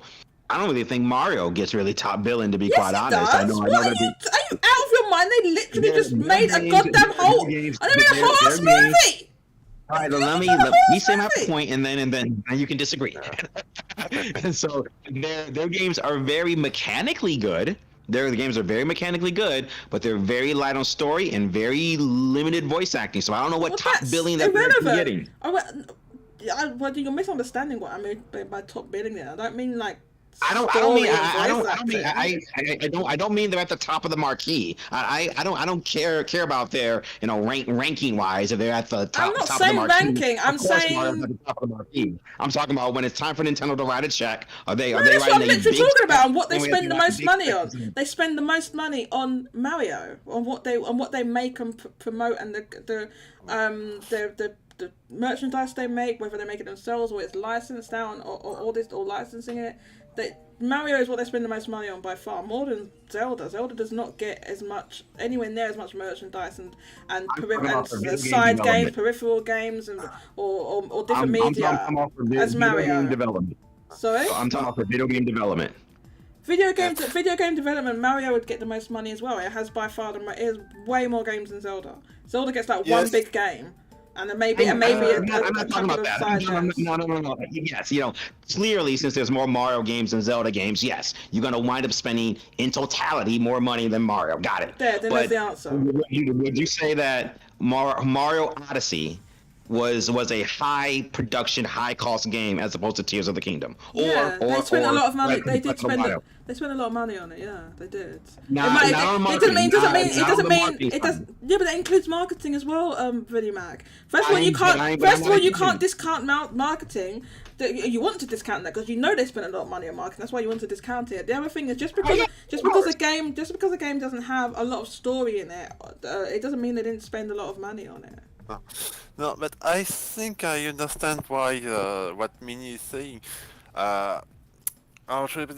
In terms of development budget, Mario is a top budget for Nintendo, but overall Nintendo doesn't spend so much in terms of purely development than Sony, for example. No, I agree. Super Mario I agree. But what I'm saying is within the games that they have, it's allowed Nintendo, for example, Mario is probably a bad example, but for example, Animal Crossing, which is now a very big, huge IP for Nintendo, started small. But since it costed not so much for Nintendo, they have been able to keep the IP around to develop it, and ultimately it went big. Given that Sony only make big budget games, they cannot make that strategy of nurturing an IP, a small IP for generation, because they go directly AAA. Yeah, so basically all I meant was that, like, in terms of what Nintendo spends, they don't spend as much money as Sony. Sony's, spending $200 million, right? I meant in, like, for Nintendo, is it the most money they would spend the most money they probably spend on, like, just game development would be a 3D Mario or a 3D Zelda. I think those probably spend the most money on. Yes. When it comes to Sony nurturing smaller IP, as we discussed, they used to do that. That's exactly what they used to do. And everything's fallen by the wayside. The latest thing to do that was, like, they shut down Pixel Opus, right? Who made a smaller... they made Concrete Genie, right? But then they shut them down recently. So they used to do that, and will they go and nurture more? Because, like I said, it's not just like us in, like, nerdy sales talk that I've been saying. It's like hardcore PlayStation fans have been saying, where's our, Jack and Daxter? Where's our, and so on. But Sony, I don't know. They seem to be pushing in opposite directions. To be honest with you. Yes. For example, you take the example of Jack and Dexter. This was an IP that was made by Naughty Dog. Naughty Dog will not work on that kind of a game anymore. I'll be honest with you, I doubt it. If they made another game like that, or if another Jack and Daxter game was made, I don't think Naughty Dog would be making it. Yes, but that's a big difference with Nintendo. You take the example of 3D Mario. It's the same team since the start. They have cultivated a development team, and that's why the team is excellent, and they have an efficient development line for it. While if Sony wanted to make a new Jack and Dexter, they basically have to find a new developer. And they will have to be willing to promote games as not AAA. So we have a couple of comments to get into. First, with Red Hood talking about Kratos again. Red Hood says Kratos is not a god, he's a demigod. Okay, I wasn't aware. I thought he was a god. Yeah. He was a temporary god in God of War 2. How does one become a temporary god? But okay, I thought he was a god. He's a demigod. Okay, sorry. I thought he was an actual. Anyway, it still stands. He's not a down to earth character. If he's a demigod, right? I mean, come on. KK says the correct answer is Mario Kart with a Mario Kart gift. Welcome back, Johannes. Johannes is back. The correct answer. Okay, so yeah, Sony doesn't make a karting game. They did try to make like a Smash Brothers. Well, they did make a Smash Brothers clone, but they haven't made. I don't think they have any. They might have done. Oh no, they might have. I think they might have been a. Was there a Little Big Planet kart or something? I think they might have done. Somebody correct me if I'm wrong. I'm not sure. Dank Meme Center says ha ha ha. He can't jump. I guess she's talking about Kratos. Kratos is the closest thing they have. Nathan Drake hasn't been relevant, and Aloy is still fresh. I would like to see Aloy personally, because I don't like Kratos at all. I tried God of War 2018. I did not like it. I much prefer Aloy as a character. J2's Blue says Kratos started in PS2. I thought it was PS1. Okay, thank you for the correction. It was PS2, not PS1. I thought it was PS2. PS1. PS2. Okay. J2 Blue says Universal originally owned both Spyro and Crash IP, right? It was developed by Naughty Dog and Insomniac respectively, and published by Sony. Yeah, but Sony never bought the IP. I guess they just didn't, either care or think about it, or I don't know what the reason was. Thank Move Center says lol. Minimalistic story works like alternates. You mean the Mario? People don't want a big complicated story for Mario. Come on, you're not playing Mario. A lot of people always say that because we just haven't had it. But we can have a good, maybe if you want to kind of compare it. You want to compare it to like the Saturday morning style Sonic Color style story that can work for Mario. I would not be surprised if the next 3D Mario, based on kind of how the movie was probably coming along, probably around the same time as the new 3D Mario's coming along, if they incorporate maybe some full dialogue-based voice acting. I doubt it. I don't get. I think Nintendo even stated that they said they're not going to change the things to be in line with their games to be in line with the movies. And I was just going to mention Super Mario RPG. So there's a Super Mario RPG, the original one, and then there's the Mario. Well, it's called. I think they still call them Mario RPG in the West, but in Japan, but in the West it's called Mario and Luigi, which is. I will never forgive Nintendo for the whole Alpha Dream thing. But anyway, whatever.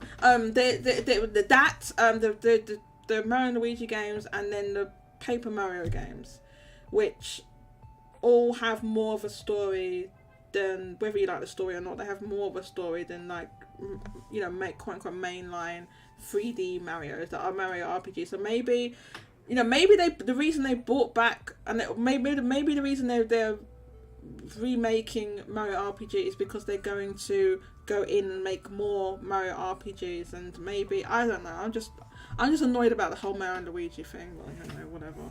That doesn't necessarily mean there's no more Mario and Luigi, just because Alpha Dream. Well, who's making it? Finimac. Anybody can make a Mario and Luigi type. Who's anybody? They need a team to. All the other RPG makers out there can make a Mario and Luigi game. Is one being made, Finimac? Do we know of one being made? Have you ever heard of the Mario? We don't know that. Back? You're the one saying that because of Alpha Dream, there's no more Mario and Luigi. Monolith Soft, I'm not gonna make a goddamn Mario and Luigi game. Why not? Why not? Because they're off making Xenoblade and all this stuff. Oh, that was okay. But we know they have done a lot of hiring. How come you can't have a side team create a Mario and Luigi game by Monolith Soft? Do you realize how hyped that sounds right there by you just saying that? I wish they would do it. I wish they would do it. I feel like they're not going to do it because it would require a whole you'd need a whole team. It was made with a small team, and that was a fantastic game. I don't know. I don't know if they'd put the resources in having Monolith Soft. It would be good. I just don't know if they'd have the resource, if they would put the resources to have Monolith Soft do that. J Alpha says, oh no, don't say this shit. J Alpha says Golden Sun has a better chance to come back than Mario and Luigi. Oh no, what? J Alpha, no, don't say that. What will Mario and Luigi back? Come on, man. I can't believe they let Alpha Dream die, man. Like, what happened? And I said, did some of those did Nintendo hire some of those Alpha Dream people? And we don't have any. We had one went to go and work for Monolith Soft. I think one person from Alpha Dream that we know of. I think Roche found that out. That one person went to work for Monolith Soft. We don't know what happened to all the rest of them. We don't know what happened to them. Was Alpha Dream looking for a buyer? No, that's unknown. That's unknown. No, so we don't know if they just allowed themselves to go bankrupt and great, everybody can now do their own thing. Maybe, but what happened? That's what I'm saying. What happened to those developers? Because maybe they went back. I mean, what's the point? That theoretically, what's the point in Nintendo buying a company that has a whole bunch of debt when you can just hire all those developers directly? Exactly. Yes, so, but I'm saying, did they do that? We have no evidence that they did, except for one person that we know of, that I think Roche found it, that they on their LinkedIn or something. I don't know. I remember how he found it. Basically, they are working at Monolith Soft now, but that's it. So that means a Mario and Luigi game can come out on the Switch too. And yeah, but why are we gotta wait to Switch 2, man? I guess we will have to now because they're not going to release Mario RPG and then Mario and Luigi. Oh my god. Exactly. Just straight. I don't think there's really going to be unless this game Mario RPG unless that sells gangbusters, because now you got to get Square Enix involved. I don't know if there's going to be another Mario and Luigi partner with Square Enix. We'll see about that. But I don't think Square Enix is making this game. I don't think it's them. Well, no, they haven't said who's making it, but I doubt it's Square Enix. Right, but Gino is a Square Enix character. No, I so know that you Square Enix characters. So they had Square Enix with that. Yeah, they had to. Obviously, they had to. Yeah, they had to license it from them. What I'm saying is that I don't think it's I don't know. I'm saying it's unknown. We don't know. I doubt Right. this is an internal Square Enix team that's making this. I think it's some other team, and they've licensed the characters from Square Enix. Yeah, I would not be surprised if the Mario RPG format, the way it looks, that isometric format, could be the next basis for the next RPG Mario game. I wouldn't be surprised by that. Like Nintendo went to. Can you imagine Nintendo going to Square Enix? Square Enix. Like years ago when you made like that Mario RPG, like can you make another one? And Square Enix like. Yeah, so that would be a nice complimentary to Paper Mario. Then there you go. Out of time. We ain't doing that. We're making Forspoken. We're making only big budget now. We ain't doing Mario RPG. All right, we promised the audience we would not go into a rant with Square Enix this week. No, we didn't. I made no such promise. Oh, hell no. I made no such promise. I would never promise that. Now you got that mind. Listen, listen. If you bought me the Cloud in the Dress statue, maybe I would. Buy me Cloud in the Dress statue, and then I will stop. My Square Enix We can rants. spare the audience 1 week of no Atlas rants and no Square Enix rants. Buy me the goddamn Cloud in the Dress. of that. Buy me the Cloud in the Dress statue, and then I will stop doing it. Otherwise, no. Jay Alva says there's a theory that it's Grezzo. Given that Grezzo is a bunch of former Square people, it seems possible. Okay, because we don't know what Grezzo's working on. Oh no, we did. They say they were working on some. They're working on some new IP. Something they're doing some new IP. I thought they were doing something for the PlayStation 4 or some current gen system. I don't know if it was Switch. I thought their names were brought up as something else. They tend to work on more than one game at a time. So That's true. And they just released like some mobile dragon flying game or something. Dank Meme Center in the YouTube chat says you did in the pre-show. I absolutely did not promise I would not call out Square Enix in the goddamn pre-show. No, I didn't. And you have no evidence, Dank Meme Center. I did not say that. Where are you getting that from? How did they? No, I didn't. I'm sorry, everyone. We now got her started. Go ahead, Jody, and talk about how bad Square Enix is. I did not say that. Buy me the Clouds in the Dress statue. Right. Kike says they can do both. It's an Apple Arcade title. Yeah, no, I mean it didn't look like they'd spend a lot of money on that. I got to wonder if it's made by Square and it's considered they dropped the what was the subtitle? Oh, I think that subtitle was only in the West. I think that's the reason. They never had that subtitle in Japan. The 7 stars or something. Don't forget, the game never released in Europe, and they never had that subtitle in Japan. They only had that subtitle in the North American release, as far as I know. The 7 stars or something like that, right? The Legend of the 7 Stars. Legends of the Legends of the yeah, I think they dropped it to be consistent across the regions, which is not something I get someone knows when they do different titles in different regions. For game, Nintendo still does that, but I guess they're not doing it for this game. So yeah, I saw Square Enix. Hang on, Red Hood says, while you're at it, if Atlas was having news today, Jodie would say Atlas is an L company. I don't need Atlas News to say Atlas is an L company. Red Hood, you are mistaken. I do not need Atlas News to say that. I would say that anyway. I'll say that anyway. They're a goddamn L company. An L company, they're grossly mismanaged. They make amazing games though. So damn you, Atlas! Damn you! Damn you to hell! Anyway, so speaking of Square Enix, there's like where's that tweet now? Okay, so Mochizuki tweeted this out. This is saying Square Enix's stock is continuing to fall. I guess this is on the Japanese or the Tokyo Stock Exchange or whatever.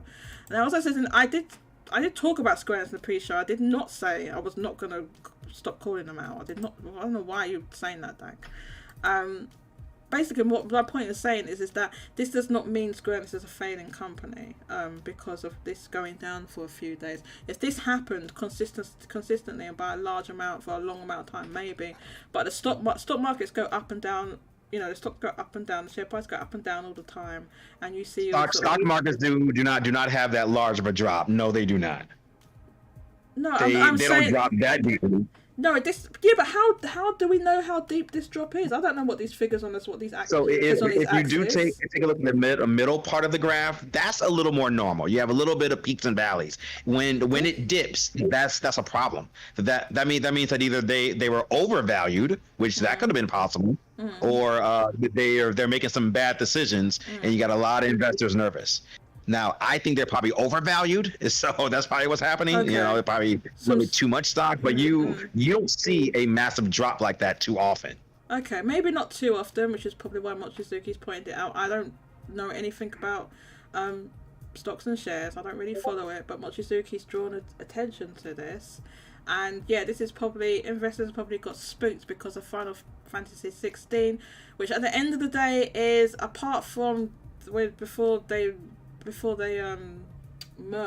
Square and Enix merged and Squaresoft nearly basically went bankrupt with that goddamn movie. They're you know, this is the stuff that what they spend by far the most money on is Final Fantasy. So for Final Fantasy game, their big game is, you know, there's been controversies surrounding it, which there has been in terms of like the sales, did it sell well and all this type of thing, and all this. That's why it's probably some investors have got spooked. I mean, yeah, you're probably right, but we have to see what happens. I doubt this is going to have any sort of like really big lasting impacts, but you know, we'll see. Anyway, that's just I really find it hard to believe that they didn't think that something like this was going to happen. No. I'll tell you what they thought was going to happen, because you have to. This is the same company that greenlit goddamn Luminous to make Forspoken. Okay, so this is what they thought was gonna happen when they made that game. What they thought was gonna happen was God of War 2018. They thought that Final Fantasy 16 would be lauded and praised like God of War 2018. I'm telling you, that's what they thought was gonna happen. But don't they have data from their home audience that says whether or not they like that or not? Square Enix didn't care. Because the reason Square Enix didn't care, I'll tell you why they didn't care. Because at the time when they started this development of this game, which was like, what, 2016, 2017? Okay, well, back then, PlayStation had, a 40% market share in Japan. So why would they think that, only a handful of years later, that they'd be down as a total to 15% market share, and then PlayStation 5, which they chose to make it exclusive on, is like 9% market share in Japan. They did not, because I said that Square Enix were blindsided, and it's like in the fact that yes, they probably thought the game would be less popular because they changed the direction. They did not think for a second that PlayStation would be to have such a tiny market share in Japan now. No way! They didn't know that. So they didn't think it would have a big impact because they'd be like, okay, there would be still a big enough base there that would be buying this. They didn't know it was going to drop off a cliff like that. Ain't no way. I personally think that's not the biggest issue with Final Fantasy 16, though. Well, no, it's not, but... no, but I mean, we saw the first launch, the first week of sale. Square Enix was able to sell 3 million copies as full price, and yet it seems that it was not enough to break even. Well, which probably means... Well, I disagree with that a little bit, because since I did my last show, so it's emerged that what Square Enix said is that they or I think maybe this is via David Gibson, but anyway, basically that they expensed the total development cost of Final Fantasy 16 in this first quarter, so that every other quarter will be profit. That's apparently what they did. So I think that they're gonna break even on it. Yeah. Yes, ultimately they will break even, but on the first quarter, they Supposedly didn't. No, not this quarter. They didn't because No, they which expensed means it all in this quarter. 3 million copy was not enough. They to so cover apparently the- okay. So we're getting into the next bit of That's how I understood it. a segue. We're getting into the next bit of news now. Yes. Airbus Kiryu-san, the president of Square Enix. Now I don't have the quote in front of me, but he did say that it oh my god, somebody Kike, somebody get me the quote, get me the thing that Airbus Kiryu-san said. Somebody find it. About the AAA middle games? Sorry. No, it's about the focus on AAA or it's Yeah, so something it was a part. It was from that same part, and then basically from the Q&A, I guess, and he said that Yeah, that they're gonna yes, I can send you. I will give the link. oh, you have it. Yes, of course. Well, okay, but this isn't a link to it though. Well, I only have the tweet brought by Genki.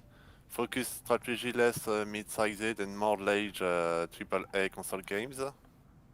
Right. Or it was Okay. something Genki's else. chosen not to link to it, so I'm going to find the original quote. But there is no original link. There is, just Genki just didn't link to it. Kibogami deleted It's on the David Gibson, because he's quoting David Gibson. So if he's quoting Yes, him, but then it must be from the somewhere. tweet has been deleted. Oh, it's the deleted one. Okay, yeah. Because I Yes. tweeted that as well. Well- He deleted. Yeah, David Gibson deleted it. Yes.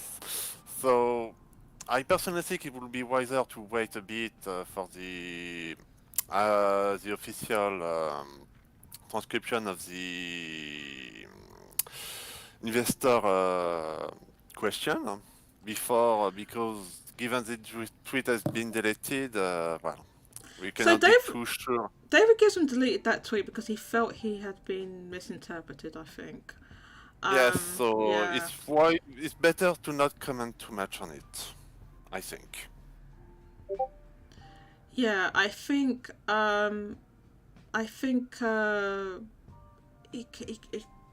what David Gibson had originally said in that tweet was, Square the game they had Square Enix had a range of expectations. They'll have it between an A amount and B amount what they think this game's going to sell, right? And it was more in the lower. They had a higher range, and it wasn't at the higher yes, range. It was not in the high range, but They had hoped for more. whatever that means. That's the way David Gibson worded it, and I think But he because deleted it yeah, he later on. deleted it. Yes. So I think the reason it was I understand because Twitter he worded it that way for brevity. Yes. Wait a second. It was an answer to Takashi Mochizuki.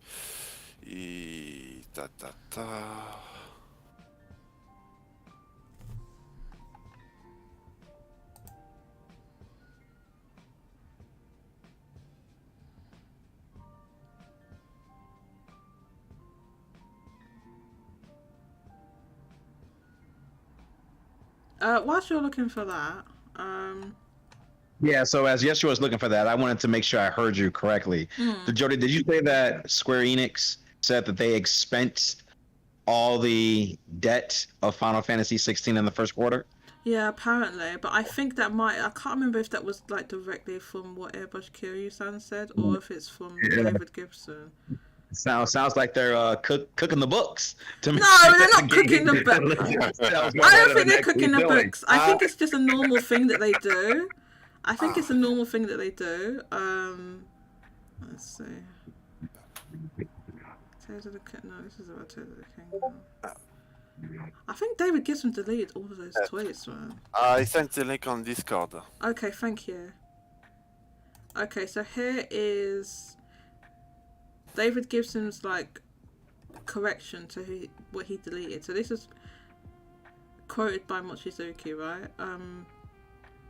That they were hoping for more sales, right? So there was also oh god, somebody sent me the tweet with the archive. No, I think it might have been Mario DK who sent me the link, the Bloomberg article. So Mochizuki actually wrote this in a Bloomberg article, but I do not have the link. yeah, so it was in a Bloomberg article, but talking about this. So apparently there's from three people that were present at the Square Enix analyst briefing. So David Gibson was there. So David Gibson went on to say, "Hope was not the right word. Sorry. The results were in the range of expectations. Field penetration of PS5 was quite good, as they said before when announcing the 3 million number." So it was in their range of what they had. So David Gibson. It was in a as I said, they had a range, but it wasn't in the high. I think basically what it means is they had a range, and it was within that range, but it wasn't in the higher end of that range. I think is what it is. Would you agree, or you have other thoughts? I personally, that's how I interpret it. The question is more when that expectation was made. Was it made at the start of the? Probably in 2016. Yeah, I'll be back in one. Carry on. I'll be back in 1 second. I've got to turn the lights on. Yes.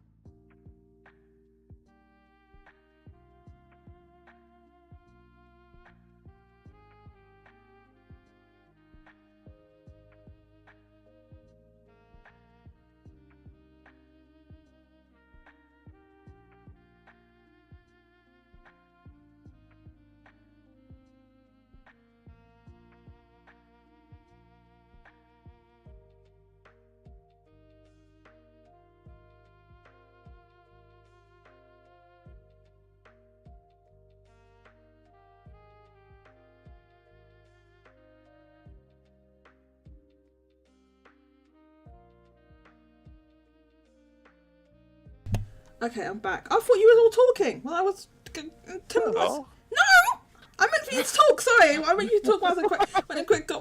I got myself. I put the lights on. I just got to put the lamp on. It's starting to get dark. I got my hoodie. Got my cozy socks on. Closed the windows. It's getting chilly now. So I feel more cozy now. Right, yeah. So I don't have the link to that Bloomberg article, unfortunately. If anyone has it, the link to it. Is the Square Enix dropped after Final Fantasy and mobile setback? Say that again, please. Square Enix drops after Final Fantasy and mobile setback. Yeah. It was published. Yes, I sent the link. Oh, you did? Yes. Thank you, Yeshua. Okay.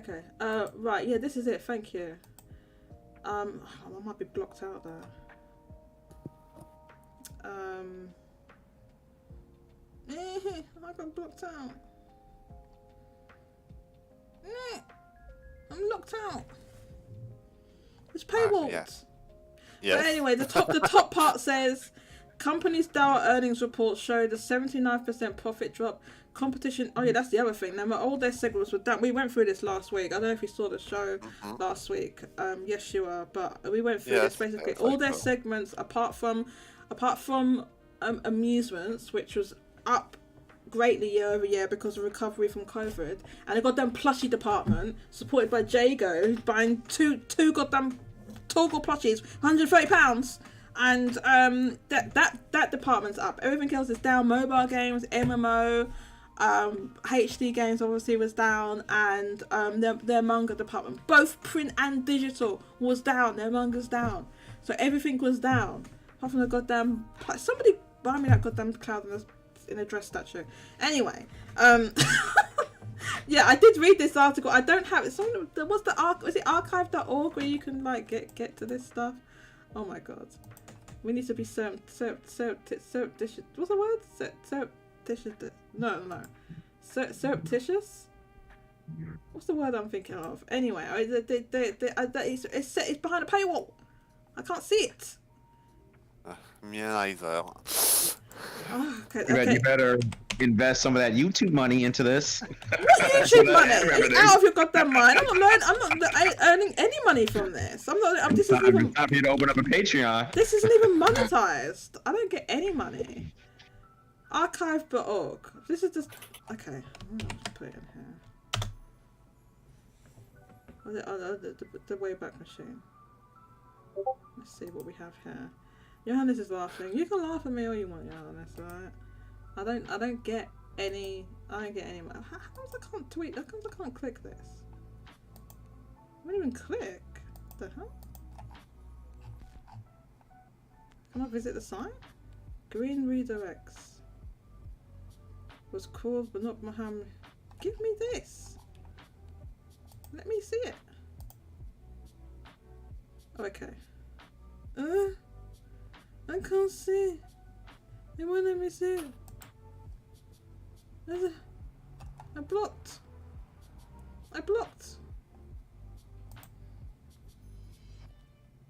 Why is it not working when I'm doing it? I'm looking for it. We've detected unusual activity from your computer network. Oh my god. I'm not doing anything unusual. What are you talking about? You're about to do something or don't. You're about to do something and catch a virus. No, they're saying unusual. I have to press and hold this button. Press and hold that. I'm not a robot. Let me in. Let me in. Okay, this thing's being a douche. We're gonna have to drop this story. I can't get. It's not working. Yeah, you're about to be redirected to some adult website real soon. Oh, do not redirect me to an adult website. No, it won't do that because this is Bloomberg, man. Why would it do that? It's not working though, that's for sure.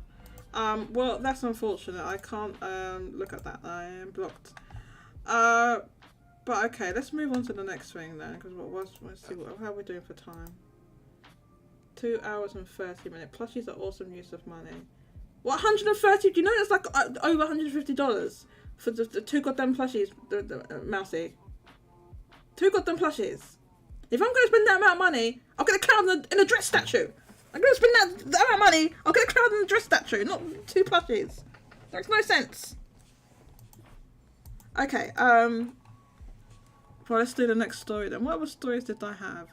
What's to talk about? Not that, we close that. We've got... Oh, I did that. Okay. The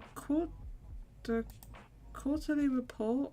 I'll briefly cover this. I'd rather talk about what we were talking about before, but we got blocked out from the article. Console shipments this quarter. So I think Kike wanted me to mention this. We have this data because of the financial reports from Sony, Nintendo, and Microsoft. So the shipments were 3.91 million for Switch, 3.3 million for PlayStation 5, and Xbox X/S 1.4 million. But I believe the 1.4 million is estimated based on the revenue reported by Microsoft because they do not give console numbers, so that's estimated. And in the comments we have John Welfare, who does a lot of the Xbox data reporting, who says I'd put Xbox closer to 1.2 million. So remember, it's just an estimate, so the estimate would be from 1.2 to 1.4 million for Xbox Series because it's unknown.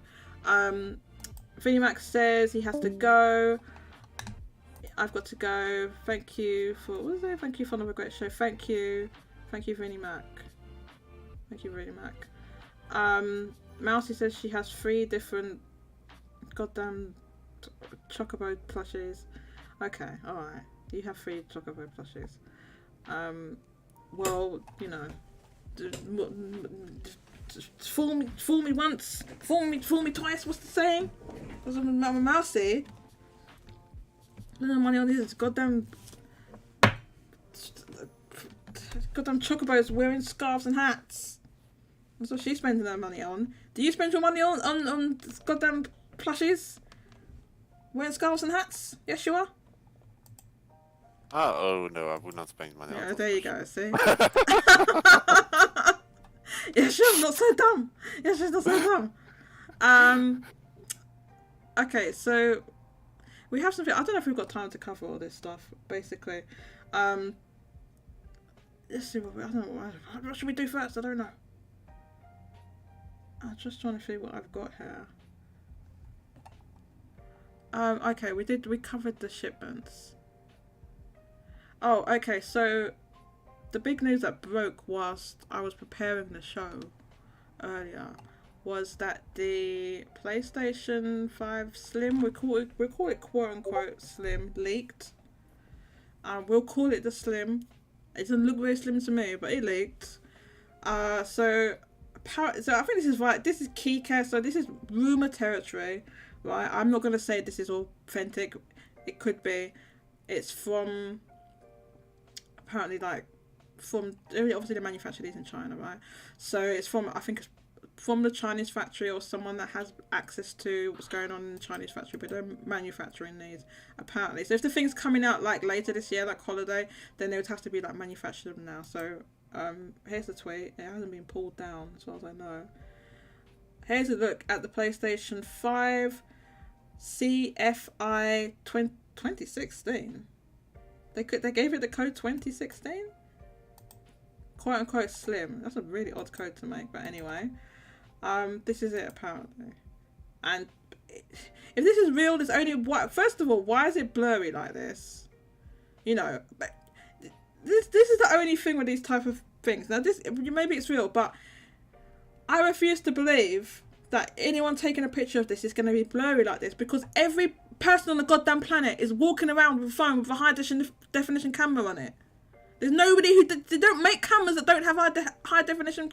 They don't make phones that do not have high definition cameras anymore. So how would you end up with a picture looking like this? It makes no sense. And then there's something written down here in Chinese, and it says with Chinese characters, and then it says A9VG, and you can see half the console, which looks the same, broadly the same shape as the previous one, but ever so slightly thinner, but it's hard to tell because there's no point of reference. And then there's a line, it looks like going through the middle of the console, a black, because the console wings are still white with the middle black, and then it's got this like a line which would be approximately in the middle, I guess, this black line. It kind of reminds me of the PS4 Pro, which had like an extra, I don't really call it, like a stack. It had like a, and then there was like a line going through it. It's sort of like that, but obviously that was just one color. Oh no, I think the original PS4 had it as well. Like it had a line going through it or something. And so one of the PS4s anyway had this. So it doesn't look. I don't know. Yeshua, have you seen this? What do you think? Honestly, frankly, not much. You don't think much of it. Do you think? Do you think? This is... I don't see much in this. Okay. Do you think this is real or not? Honestly, I'm always suspicious of rumor. Honestly. Yeah. No. Fair enough. The thing that makes me suspicious is the fact that it's half of it. You can't see the whole thing, and it's why is this not a high definition picture? There's no excuse. You can't like be making like you know fake like, Nessie pictures and all this, and it's all blurry and all. Everybody has a high definition camera. There's no phones that are made that do not. People are walking around 24/7 with a high definition camera in their pocket. So how would you end up with a picture that looks like this? It makes no sense. That's what makes me suspicious. The fact that it's like a quarter of it, and it's like a very, very, very low. It's almost impossible to make a picture look like this. Because when you take a picture, they just don't look like this anymore. Like 10, 15 years ago, maybe, not now. It's very difficult to make a picture look like this. You'd have to like, most of the times you have to like do something. You have to make it look like that. You have to do something. Or it's I don't know. It could be real. I'm quite suspicious of it just because of the low quality of the picture. We've had other pictures before. Now what happens? We had the Project Q leaked. Project Q leaked, and that was full high definition photographs and video, and you could see the whole thing. Right? This isn't like that. That's why it's suspicious. That thing, it was full high definition, photos, videos, the whole caboodle. That's like, if you really got hold of one of those products, would you be taking like would you have a little blurry picture in a dark room and da-da-da-da? Or would you just use your normal phone, which has a high definition camera and video on it, and just film it and take pictures of it, like with the Project Q? And that's what that ended up looking like, which this does not look like. I'm going to show. Oh, I forgot. I haven't been showing these memes. Okay, you have to post good memes to make me show them, right? I'll show you the memes. Which one is it? Oh no, wait, hang on. Oh god, it's not on the screen. Which one is it? Which one's the Discord? This one. Can you see it? Oh, it's not displaying. What did I do? I messed up. Oh, I did the wrong one. I messed up. Did I mess up my thing? And I meant to put that's meant to be Discord on it. Oh my god, did I mess it up? Hang on. What have I done? Did I accidentally close down Discord?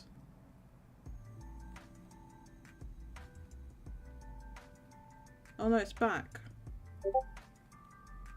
Did I close down Discord by mistake?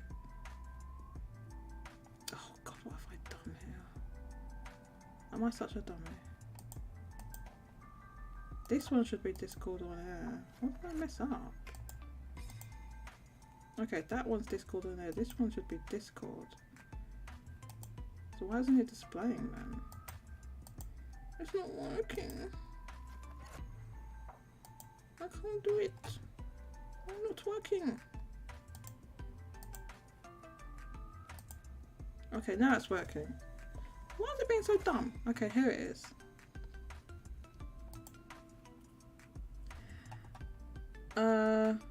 And there's Mousie's. It looks tiny, by the way. This plushie looks tiny. It doesn't look like a very big plushie. It looks tiny. This is a chocobo wearing a hat and scarf for our audio listeners.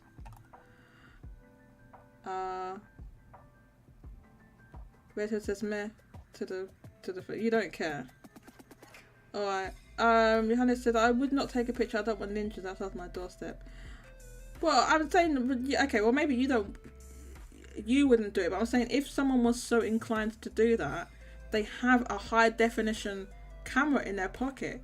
It's literally impossible to buy a phone that does not have a high definition. Even cheapo Android phones have a high definition camera. You can't make a picture. The way this picture looks, what I'm showing you, the way that looks, right? It's almost impossible to take a picture that looks like that. Do you think it's yeah, I guess it's cute. Plushies are awesome use of money. Well, buy me plushies then if they're so good. If they're awesome use of money, buy me plushies then, Mousy. If it's such good use of money.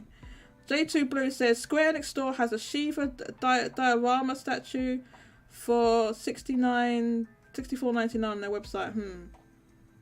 What, do you want to buy it?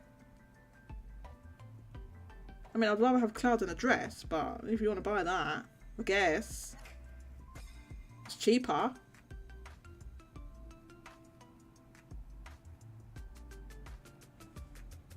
Ooh, nice. So yeah, so it leaked. It could be.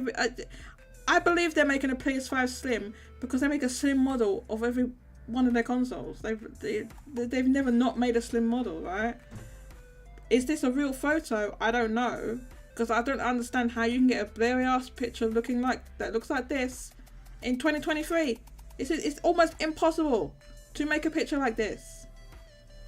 It's almost impossible. You have to make it look like that. Any normal camera doesn't take a picture like this. Not in 2023. They just don't. Okay, so who knows where that picture's from? I don't know if it's real or not, but I would not try to make the picture look as untraceable as possible. Well, making it blurry doesn't make it untraceable. And not only that, there's something written in the bottom left-hand corner. What does that say? Are there any Chinese speakers that have translated that? What does it say?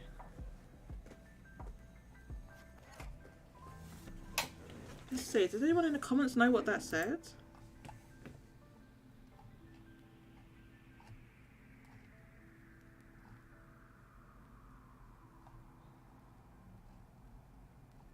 No.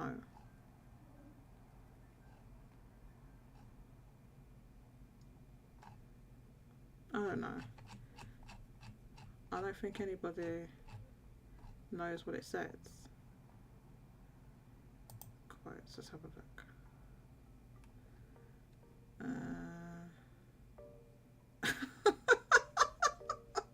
I'm sorry, but that's funny. That is, I'm not gonna lie, that is funny. Okay, I thought there might have been someone that translates that Chinese, but like, what does it actually say? That anyone knows? But I'm not sure it's so important. Maybe it's Probably simply not. place- I Well, probably I- not, but I'm just saying, like, what does that say? It says something. Yes. I just thought there might be some people who spoke the language who would have translated that, but I cannot see. Because sometimes people do that, and you have a look in the retweets, and it will be like somebody's written something there, but I don't see that. Anyway, no, you're right. It doesn't matter. Yeah, sure, it doesn't matter. I just was curious. Anyway, there you go. There's that rumored leak. It's a rumored leak. If it looks like that, it doesn't look much different from the original console. But that's only a tiny part of. We can't see the whole thing in a picture.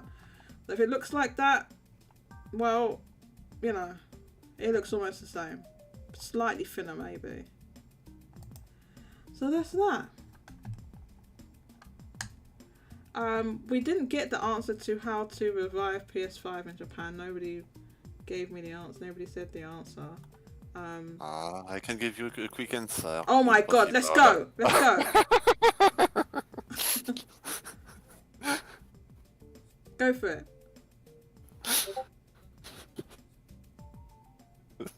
You said you had the answer! Yes, it is Come on then. impossible. Come on then. It is impossible. How? Okay, why is it impossible? Because it's too late. I don't think it's too late for any platform, really, because you just look at how the platforms have turned and had turned over the years. There's been other platforms that were dominant before in the past, and then it changed. Yes, but the change has happened over generation. I mean, the current fall we see has started with the PS3. Yes, so the PS2 was After completely dominant, right? But it wasn't like Yes, that before. they lost market with the PS3, they lost market again with the PS4, and once again with the PS5 they are losing market. If they are making move to reinvest in the market, it's gonna take more than a generation to turn around, I think. That I agree with. It would take more than a generation, right? Yeah. The other thing And- that I think it would take would be a concerted effort from Sony themselves. Yes, they kind of need to do what Nintendo did during the Nintendo 64. They need to start, to invest in their development structure for software that are more in line with the Japanese market. Oh, I see. Yeah, so That's not exactly, they haven't started. they haven't started it. So AKA, they So- need a new Japan studio. Yes, so... Yes, that's why the PS3, 4, 5? There is no hope for it at this point, I think. I mean, even if Monster Hunter were exclusive to it, would it make a significant change? So let's assume that Monster Hunter is at least Yes. a de facto exclusive, as in it will most likely release on Xbox as well, but it won't be on Switch or Switch Yes, successor. let's say on everything effectively but makes it, Nintendo. which effectively makes it a de facto. It makes it a de facto exclusive in Japan, right? Yeah. If it's not on Yes. Switch. Will it actually be a huge help for the PS5? Right. So, Because there is a big difference with World. World was the first HD entry, and when World was so it make a big change to the series. But it was also at that time there was a question: would Capcom make a brand new one on Switch? which they in the end they did. Now, for some reason, I Yes, they typed in did. the wrong thing. So, Um, if they were making a new Monster Hunter, basically PlayStation exclusive in Japan, would consumer will actually buy a PS5 for it, or would they wait for a new Monster Hunter to release on a Switch too? So here's the thing, right? You make a good point. So Monster Hunter World was the first. Was it completely the first HD Monster Hunter? Well, there was a few remaster.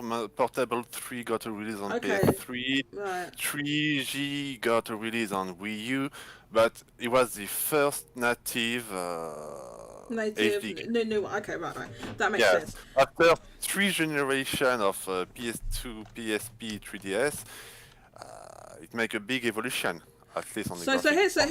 here's, and this is Capcom's issue, okay? So this is Capcom's issue. Monster Hunter, I think started off on maybe PS2, and then it moved to handhelds after that, right? It was handhelds, PSP, 3DS for years, right? And then we had Monster Hunter World, and then we had Monster Hunter Rise.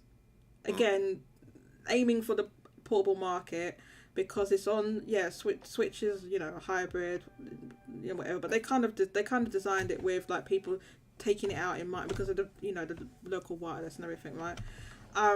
So Monster Hunter World, which I don't know why when I'm searching it up, it's bringing me these Master Edition. I want the original release. The original release sold about a million in Japan physical. I don't have it on this. It was a launch, yes, 1 million. In the end, it went over 2 million. And Okay. since it was stock issue, in terms of shipment, it was over 3 million. Okay, so Basically, I think a might have third got of to the- 4 actually, but Yeah. basically Basically, it launched launch sales, launch week, physical was like a million, right, in Japan on PS4. It was actually slightly over 1 million. Slightly over a million. And with digital, it might have been 2 million, actually. Okay, so it was big. It was high. Huge. So here's Capcom's issue, and this is their problem they have to deal with, right? They made Monster Hunter's huge in Japan. It always has been. It's always like sold like a lot there. Not on PS2, not so much. It was Okay, and when on PSP, that is went up with Asian 3. So PSP, 3DS, I think Monster Hunter Portable Third was the one that was really high. So basically, it's got big in Japan on the portables, right? So it got big in Japan. So what this is Capcom's issue. What they have done is, right, they made Monster Hunter World on a stationary console, but they have conditioned. Like, that's what I mean by Monster Hunter's big in Japan. It sells a lot there, right? So if a Monster Hunter game did not sell well in Japan, it would hurt like a lot overall. It would hurt Capcom's bottom line on what they can earn on that. So they do need it to sell in Japan, right? The problem is with this Capcom's issue, they have now basically to use Vinnie-Mac's term, conditions their audience to expect a portable Monster Hunter in Japan, right? Because let's say for argument's sake. No, hang on. Hold up. Let me finish my thought. Hold on. Let's just say for argument's sake, right? Let's say for argument's sake that Monster Hunter, the follow-up to Monster Hunter World, is de facto exclusive to PlayStation 5, and that releases first, right? And that releases like next year. We think it will probably be next year, right?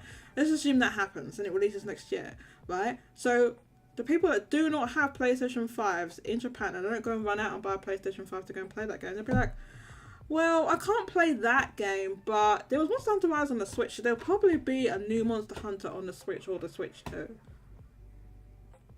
Would they not think that? Yes, of course, I will think that. Right, so they'll be. This is what I'm saying. The Monster. This is the Monster Hunter. The Monster Hunter audience is it's huge in Japan. Like if the sales drop off in Japan, it's gonna hurt them. Now, for me personally, I would expect a Monster because they will release it on it, but it most likely will be a de facto. It will be a de facto exclusive in Japan, right?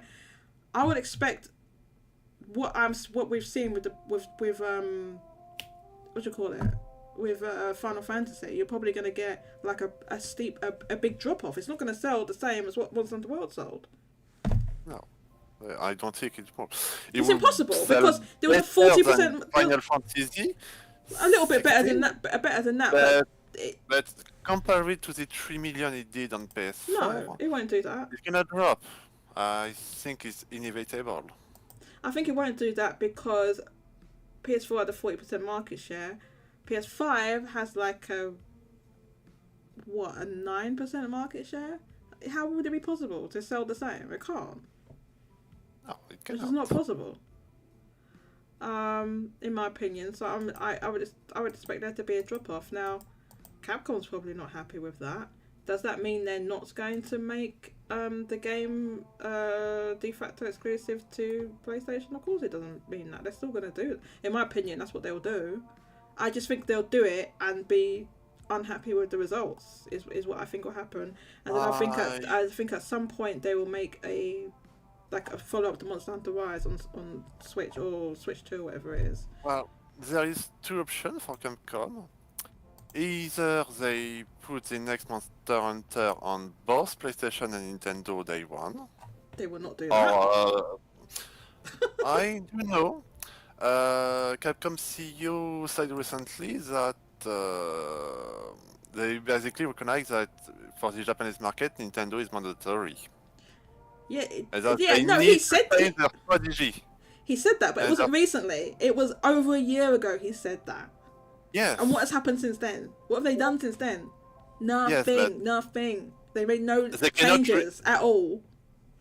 I do know if they will change with the Switch 2 or not. But either it will release on Switch, the next will release on Switch 2, either day one or maybe a bit later, or they will make one specifically for the Switch 2. Basically a repeat of what they did with World and Rise. I think that's what they're going to do. Yes, in which case World 2, let's call it that way, gonna see a big drop in sale compared to World, but in that case, they will expect it, I think. I think they will. They've seen what's happened to Final Fantasy. Final Fantasy dropped off 50%. Monster Hunter World, I have it here. Yeah, you're right. It sold 1.35 million first week on the PlayStation 4 in 2018. This one, PlayStation was at its height in Japan. PlayStation 4, I should say. And the what do you call it? The physical sales on Famitsu is 1.9 million, and as you mentioned, it's probably over 4. I think it's probably over 4 when you include digital and all the when you include all the it's been on sale for years and years. And there's other versions of this game. There's the what do you call it? The cut price or the what do you call it? The cut price version or whatever. You need to add all that on as well. So this game's probably over 4 million in Japan. So 4 million in Japan. This game sold 17 million worldwide, approximately. If you had a situation where it sold half that, instead of 4 million, you're now selling 2 million. And that's a lot of money.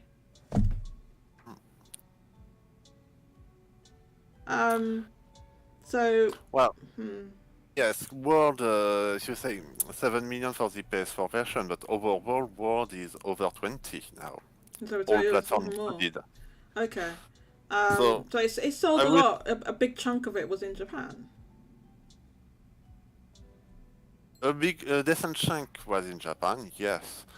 But overall, more than 10 million copies, even more than 15 million copies were sold outside.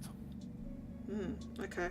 Oh, so do you think that they, they know it's not going to sell as much, but they don't care. Is what I think. I think they must be aware. Yeah, they are aware. It's not like Square Enix, Capcom. I think know what they do.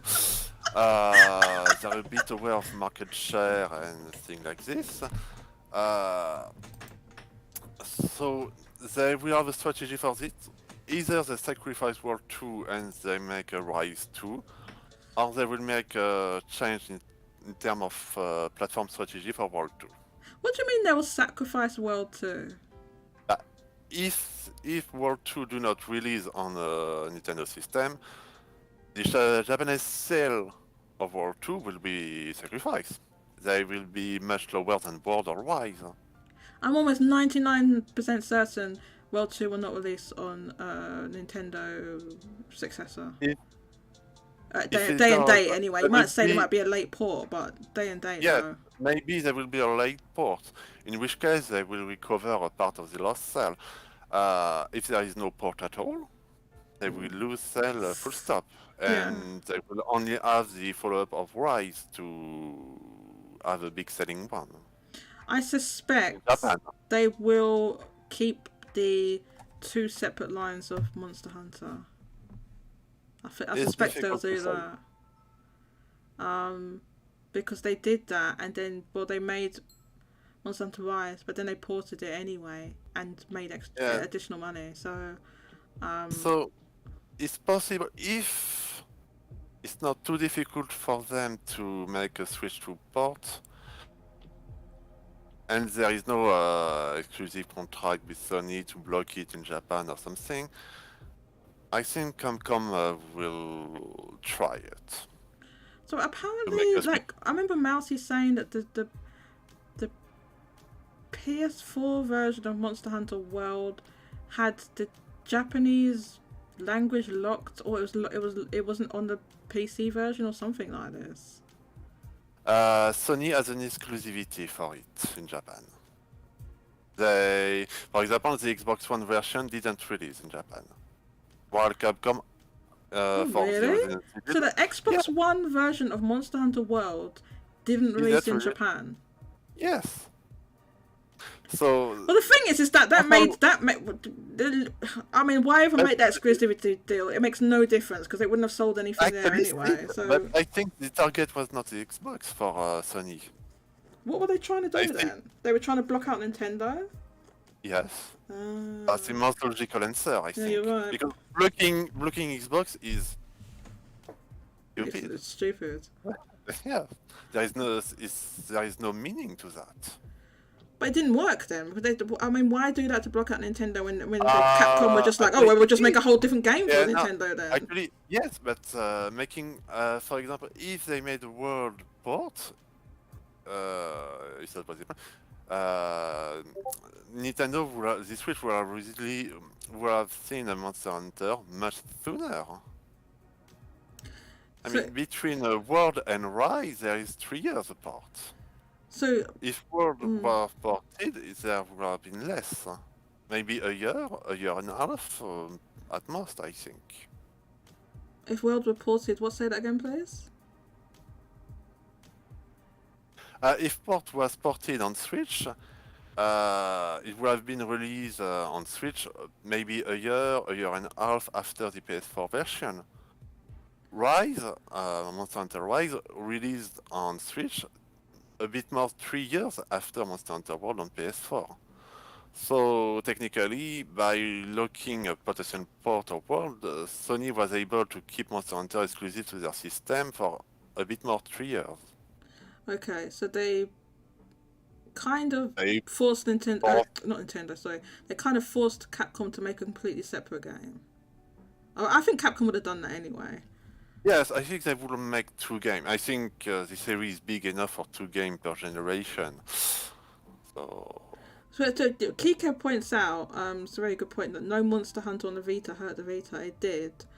So the Monster Hunter was on the PSP, but then didn't release on the Vita. It then went to the 3DS. And I said before, I do feel like that was the death knell for the Vita. That was the final nail in the coffin for it not having Monster Hunter. And I mean, Capcom did that because, I mean, obviously, you know, the situation the Vita was in, it wasn't really going to be a viable platform for what they wanted. So that's why they did that. But in the end, that made the Vita die even faster, basically. Yes, but even if Monster Hunter was released on Vita, it would have been the sole big title on it anyway. So there was a high risk for Capcom to hurt the IP, while release on 3DS it was the easy way for them. With support from Nintendo. So, okay. So what you're saying is, and this is, if this is to believe, Sony paid to have Monster Hunter. This doesn't make sense to me that they would have paid to do this, but anyway, you're saying Sony paid to have Monster Hunter World exclusive on PS4, but only in Japan. And I think maybe the East Asia. Makes no sense. I'm not so sure. That makes no sense to me because it would have been a de facto exclusive in Japan anyway because of the Xbox situation. Yes. So what are they paying for? And it wouldn't have been able to put, because don't forget this game came out in 2018. There wouldn't have been enough time to, even if it wouldn't have been, because the Switch was, it'd been out for a little while, but Monster Hunter World would have been in development way before that. So they wouldn't have been able to put it on the Switch anyway. Not that soon, but not that maybe even a year after that would have hurt the PS4 much sooner. And by that point, they already knew or were already developing Monster Hunter Rise, probably. Yes, but it took a while. It took a long while for Rise to come around. So see, Capcom, they didn't know, like nobody knew, that the PlayStation was gonna die off like that in Japan. At the time Monster Hunter World came out, it was very successful in Japan, as we've just seen. It was a top. I have the chart up here on the screen. It was a top-selling game on the PlayStation 4. The completely top-selling game. So right. They didn't know that was going to happen. Now they did end up making a Monster Hunter Rise, but they didn't make it because the PS4 was like the PlayStation was like, because they didn't know, because they'd started they must have started development of that in like 2017 of that game. It was in development. Apparently, it was in development for a long time. Yes. So they didn't know that was going to happen. No, but basically, I think Sony simply made the exclusive right to secure that Monster Hunter World to be exclusive to their system even before the Switch release, I think. But again, what was the point in doing that? Because Capcom would not have put that game on the Wii U, and it couldn't run on the 3DS. Oh, no. But even if the Switch was not released, Sony was aware of its existence. Well, they knew there was going to be a new system. So trying to lock the IP exclusive to their system, at least in the Japanese market, made sense. So, assuming what you're saying is true, which I don't know if 100% believe this, but let's just assume for argument's sake it is. Sony, would they make such a deal again for the follow-up to Monster Hunter World? The question is not will Sony make a deal? Will Capcom accept a deal? So let's say the terms of the deal are like, okay, so the game is I think it's unlikely because Monster Hunter that game was so big that I feel like Capcom wouldn't, because it would be kind of dumb. But like let's just say, oh yeah, we're gonna lock it to we're gonna lock it to PS5. The Japanese language is gonna be exclusive to the PS5 version. It's not gonna be on the PS4 version. I mean, there's not gonna be a Game Pass check for them. There's no way that's going down on Game Pass, Kika. I don't think so. No. Not Monster Hunter. They're not gonna do that. No, after like maybe like a year later or something like I did with Monster Hunter World. But not day and date. I doubt it, because it's so like Monster Hunter's so big now. it would be dumb for Capcom to do that. It'd be dumb because of how much selling potential that has, even on Xbox. I think it would be kind of dumb. So yeah, that's why I said I think it would be kind of dumb for them to do, like, why make a deal for exclusive? Japanese market being what it is today, making some sort of no deal needs to be made for Monster Hunter in Japan on PlayStation, because Xbox is a non-factor. If you don't put it on Switch, the game's gonna decline anyway. And I'm 99%. I can't say they're not going to. I'm 99% certain they're not going to put this game on the Switch successor day and date. I'm like 99% certain of that. But you know, I can't say it's impossible, obviously. But even if not day one, as long as, for example, they change the strategy for World 2, the Switch 2 version is not ready for launch, but as long as they make the announcements before the release, that would be more than enough. That would be more than enough to hurt the PS5 version by a lot. Okay, so hang on. So you're saying they announced that it's going to be on a Switch successor, like at the same time that they're releasing it or on other platforms? Well, think of Hogwarts Legacy. We know the Switch version exists way before the release, even if the Switch version is released later on. Yeah, wasn't that just because the Switch version got delayed, and then they delayed the old gen versions? But I think it was planned for a long while that the Switch version would release later on. It was further delayed, but I think it was delayed. So Warner Brothers will go to the extent of like, oh yeah, we're gonna make sure Capcom, like, you know, I don't think they care about. You'd think they would care, but I don't think they're gonna make the extra. Not. I don't know. I just going on past history of what they've done with their recent games and going by, right? I don't think they're gonna, you know, bend over backwards to try and get this game on the Switch successor, the Monster Hunter World 2. I could be wrong, but I'm just basing it on what have they done recently. Like none of their games recently have been on the Switch, or any of them. They've done a cloud version yes, they made cloud version. They've made cloud version of some of their games. That there's an interest within Capcom to release them on Switch. Not enough to put money into porting the game properly, but they are still interested to getting them available there. So, who knows? Yeah, Ghost Trick. Goddamn Ghost Trick. First of all, that is a goddamn DS game. That's DS game. What did that game do? How much did that goddamn Ghost Trick? Who cares about goddamn Ghost Trick? They will make a new Ghost Trick and then maybe they'll talk to you. That's DS game. How much did that sell? No one bought that. Ghost Trick. No. I'm talking about their new games, not all those DS ports. I'm not disrespecting it. It's literally an old ass DS port. That's not disrespect. That's what it is. That's not even disrespecting. That's factual. It's factually correct. Am I wrong? That's what it is. Yes, they had. I'm talking about new games, like their big games, where they have not made any. They made whole ass Resident Evil games for the goddamn 3DS. They made Resident Evil games for the 3DS. We didn't do anything like that for Switch. Even though there was rumours, there was Capcom leak, whatever, it never materialised. I was saying what they haven't done. They've not done anything.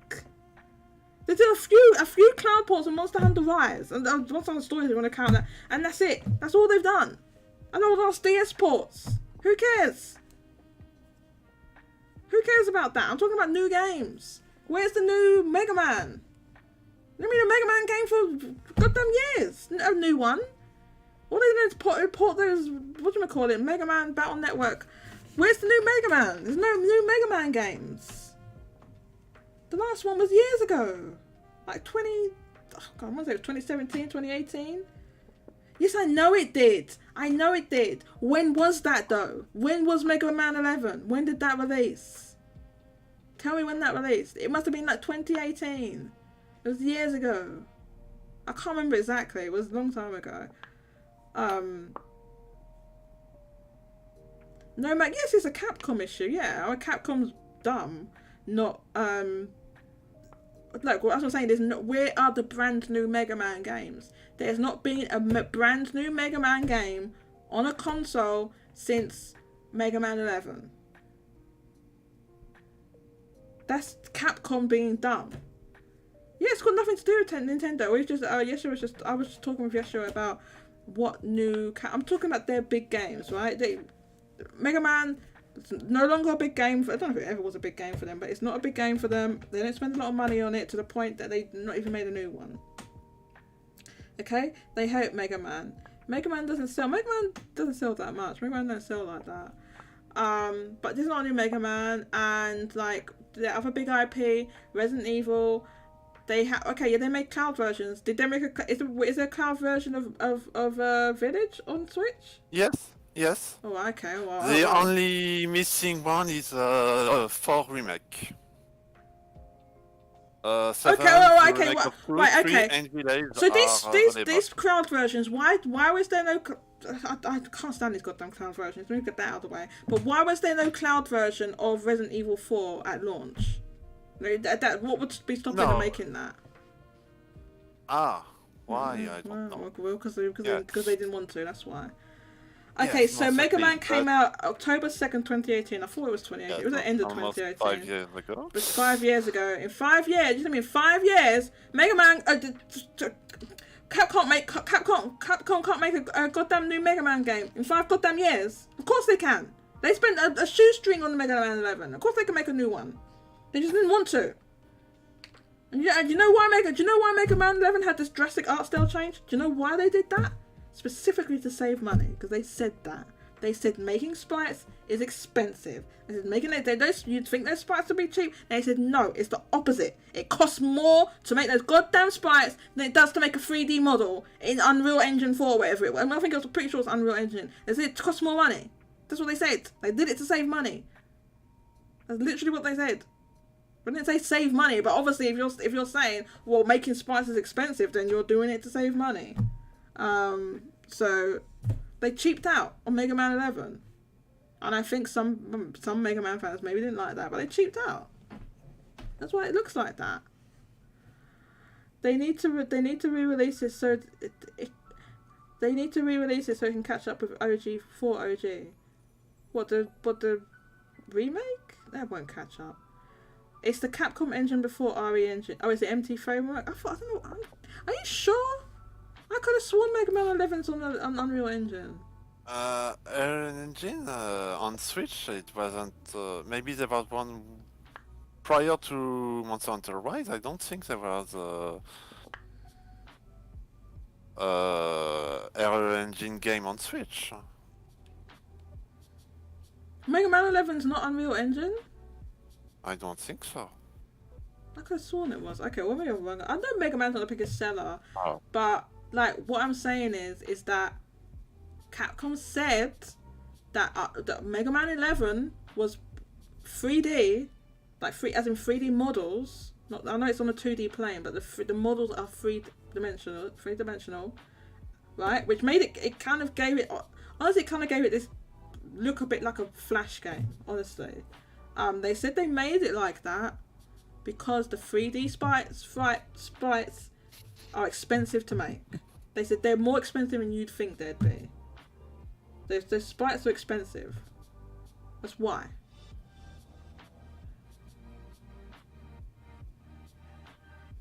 So yeah. Mega Man isn't exactly expensive game to make. It probably isn't, but they're not willing to make. Okay, so Mega Man 11 used MT framework. Okay, I stand corrected. I don't know why I thought it was Unreal Engine. Apparently it's MT framework. But regardless, they didn't want to spend money making sprites. They said it cost too much money. So they cheaped out on Mega Man. And there hasn't been a new one in 11 years. Even though apparently Mega Man 11 was the best selling one. I'm sure, wasn't it the best selling one? I don't know. Anyway, it's not a big seller, but I think that one was the best selling. Is my point. But I don't even know why I saw my goddamn Mega Man. I don't even care about Mega Man. I literally don't care. That's for fighting games, no more sprites. Fighting games? Well, fighting games used to be sprites, is that what you mean? Well, once upon a time. So yeah, all their big games. There was another one, obviously Street Fighter. They're not releasing that on Switch. They're not even. It's not even that they're not releasing the new Street Fighter on Switch. They haven't put Street Fighter 4 on Switch. This is what I'm talking about. Actually, there was for On 3DS. no, yeah, for 3DS, but they made a version for the PS4, Ultra Street Fighter 4, if I recall. And once again, it was a PS4 exclusive, so maybe there was an exclusive deal with Sony. That was years ago. Exclusivity deals are not like Yes, but perpetual. there was no Xbox version as well. Well, I don't know. Maybe Capcom's less dumb than they used to be. Yes, but I mean, you can say that for Switch version they didn't care, but I think an Xbox version would have been released at least later on. Neither Ultra Street Fighter 4 nor Street Fighter 5 got an Xbox release, an Xbox One. That's true, because there was like obviously some dealings with for Street Fighter 5. But my point is what I was making, Yeshua, is that the president of Capcom made those comments in an interview, and Nikkei, I think it was Nikkei or something, made that. Do I not have the? Oh, I don't saved it. I don't know if it saves on this profile. Damn it. I had a link to it, but it's not on this profile. I've got this goddamn bright light is blinding me. I had it saved, but not on this profile. So he said that, but it was over a year ago. He said that thing, yeah, the Japanese market is like 90% Switch, and we need to think about the Japanese market differently, right? But what have they done differently? Nothing. But a single year is not enough. Right, but he said that in an interview in a year, but obviously was aware and was thinking that and known and aware of that for long before that. Before we had the interview.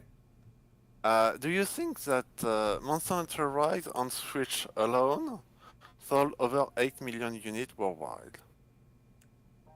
Right. Do you think they can ignore that? Do I think what, sorry? Do you think that Capcom will only do another Monster Hunter and nothing else to follow up? When did Monster Hunter Rise release? A bit more than 2 years ago. It was like 2021? 2 years and a half ago, yes. And what have they done since then? For the Japanese market? I don't think they had time to... Nothing. That's what they've done, nothing. Yes, but they've had time. No, this is the thing. Yes, you are. Beside the port, you don't have to go by an interview that he gave in 2022, because they knew this situation from long before 2022 when the interview happened. But Monster Hunter Rise alone on Switch alone, even with the expansion, I know it's probably more than 9, if not 10 million seller on Switch alone. I don't think Capcom expected that back then. That probably did. Yeah. So I think that they will come stronger on Switch too. How much? I don't know. But I don't know. I'm just not. They haven't done anything. I'm just not expecting them to do anything beyond maybe another Monster Hunter. Let's see. I mean, that's. I'm just going by their current track record. I don't know. Yes, but how much did they said they need to rethink the Japanese market, but they haven't done anything. If you go over the Switch Live, third-party support has always gone up. So what's gone up, sorry? Third-party support. The what ports? Third-party support on Switch. Third-party support. Okay. Yes. Basically, every year it goes up. Since the launch of the system. I mean, you have this here, for example, you take Electronic Arts. Their support on Switch was awful. You have 4 years consecutively where FIFA was a legacy version. And this year they are making finally a proper version of it. Mhm. I mean, if we were speculating a year ago if Electronic Arts will make a proper FIFA on Switch, I think everyone will say no, they will never do that. Yeah, I probably would. I would have been in that camp. I probably would have said they wouldn't. Yes, and I would have been the same. So will Capcom never change? Honestly, I don't know. I'm just saying that this conversation we started was basically, what games can revive PlayStation in Japan. I feel like the Yes, last one that could possibly do that. That's how we got distracted. I feel like the last one that could possibly do that. You got Monster Hunter, you got Final Fantasy VII Rebirth, which I think probably no. And then you have oh god, what's the other ones? My mind's gone blank now. Dragon Quest is on Dragon Quest. I think no, but anyway. No, I because think no. it will release on Nintendo system. That's for sure. Because the two options are, it's exclusive. It's exclusive on Nintendo. The two options are it's exclusive on PS5. There might be a PS4 version, but it's exclusive on PlayStation. Anyway, it probably make it exclusive on PS5. The sales are going to be trash. They'll be trash. If you have a situation where Dragon Quest has always sold the most in Japan, Dragon Quest 11 sold 6.5 million worldwide. 5 million of that was in Japan. What do you do if you're Square? If you're Hori's looking at this. Hell no! You made a whole other version for the 3DS. You make some separate version for the goddamn 3DS for the Switch. They'll make if they need to make a whole separate version for the Switch. That's what they'll do. Yeah. I'm telling you. For Dragon Quest 12, actually there is only one question. It will release on Nintendo system day one, no matter what. All right, but I'm just saying, like hypothetically. The question. I know it's not a question. I know. On PlayStation. And we can tell that. The reason we can tell is because what happened. Right, so Square Enix thought that because Square Enix has been trying to be kingmaker for ages. They thought they could build up Dragon Quest on PlayStation 4. That's what they did. That's why there was some games that released exclusive, I think at the time. On PlayStation. On PlayStation. Yes. That's what they were doing. 2 Dragon Quest Heroes and Dragon Quest Builder. Right. The reason that was the whole reason they did that. PlayStation exclusive. They were PlayStation exclusive at the time. Today, they are doing the opposite. No, today, Dragon Quest Zero and Dragon Quest Monster are coming. Thank you. Switch exclusive. Thank you. They're doing that the complete. Thank you. Yes, you are. As I was going to say, they're doing now the complete opposite of that. So that's what they were doing. The PlayStation 4. Those games, I believe, they did release them on at least in Japan. Dragon Quest Heroes was on Switch in Japan, not everywhere else. They released them on Switch in Japan, and now they're doing the complete opposite of that and just putting Dragon Quest games exclusively on Switch. Okay, but I know that, yes you are, but I'm saying hypothetically, yes, Square Enix has two choices. Their two choices are either they make a Dragon Quest 12 exclusive to PlayStation. Let's just say in Japan, like it's a de facto exclusive in Japan, right? But regardless of whether it's on Xbox or not, probably not. But let's just say it would be a de facto exclusive in Japan, or they release it on Switch day and date. Now, the first option, if a Dragon Quest game is a de facto exclusive in Japan, in my opinion, instead of attracting a whole bunch of new people, like tons, to go and buy, a PlayStation 5, there will be some of that. More than likely, you're just going to slash the amount their game is going to sell. It'll be the lowest selling Dragon Quest game in Dragon Quest history, in franchise history. It'll be the lowest selling game. Option 2 is that there is a version on Switch, day and date, which means it's just not going to make any difference because in Japan, they're just, that PlayStation version, they're buying it on Switch in Japan. This is what happens in Japan, right? Yes. So this is why I think, I don't think Dragon Quest has the capability to revive PlayStation in Japan, that particular IP, in my opinion. Yes, there is no Dragon Quest. Oh, I will forgot not about be Kingdom right. Hearts. I forgot about Kingdom Hearts. Thank you. Kingdom Hearts Ah. Wish. Yes, well, but it's like a Final Fantasy. I mean, Mm. it's a bit of the same fan base in Japan. What did Kingdom Hearts sell? Kingdom Hearts 3 sold a lot on PlayStation 4. 640,000 first week.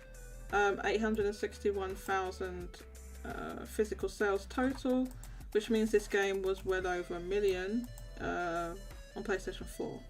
But again, this game released at the beginning of 2019. So this is when PlayStation was still at its height then. PS4 was still at the beginning of 2019. Was still, it had like 40%. It must have been something like 40% of the market, something like that.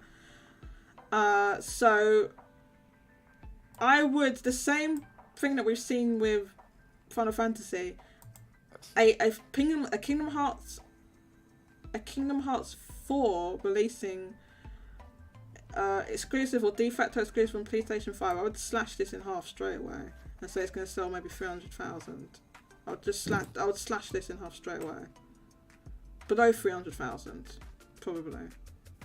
In Japan, first week.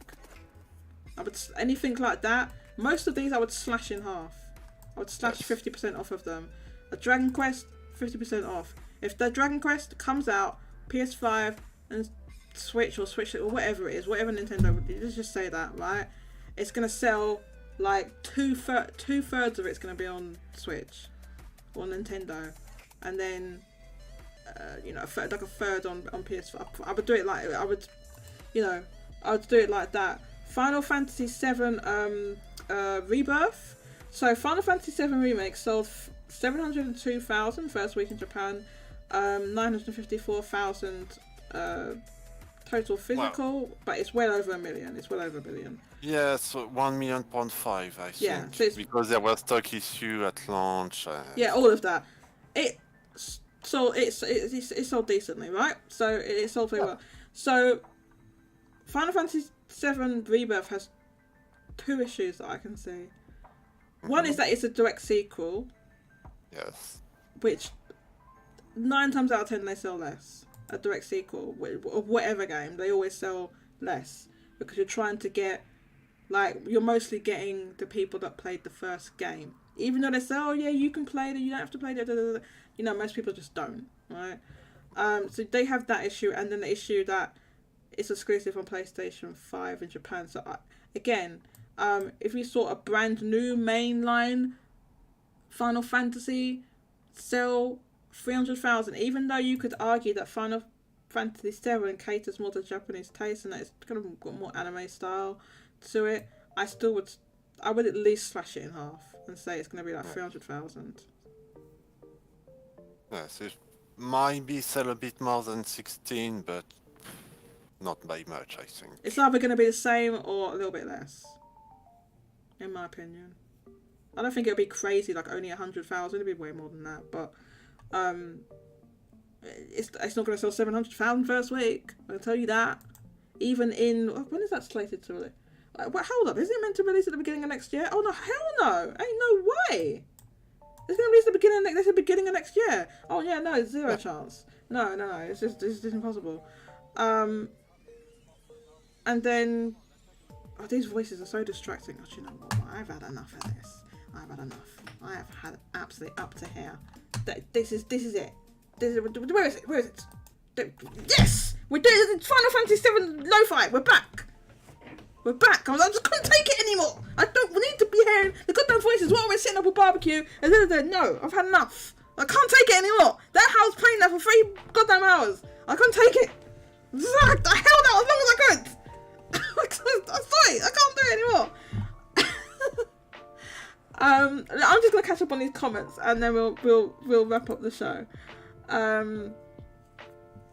Let's see.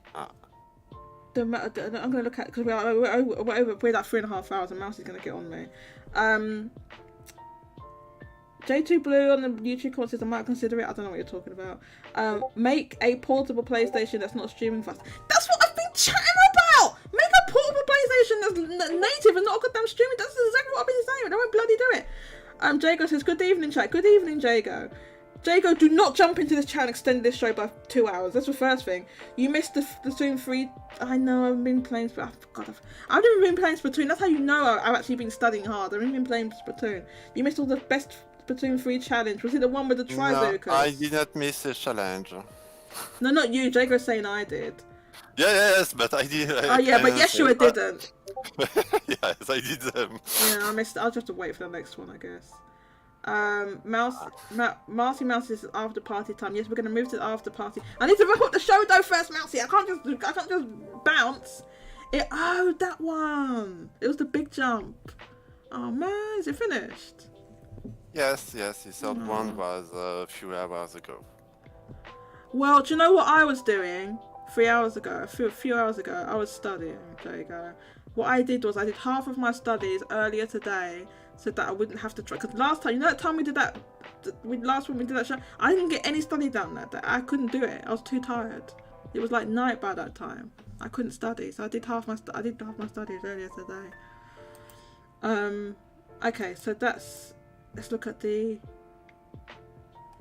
Discord comments.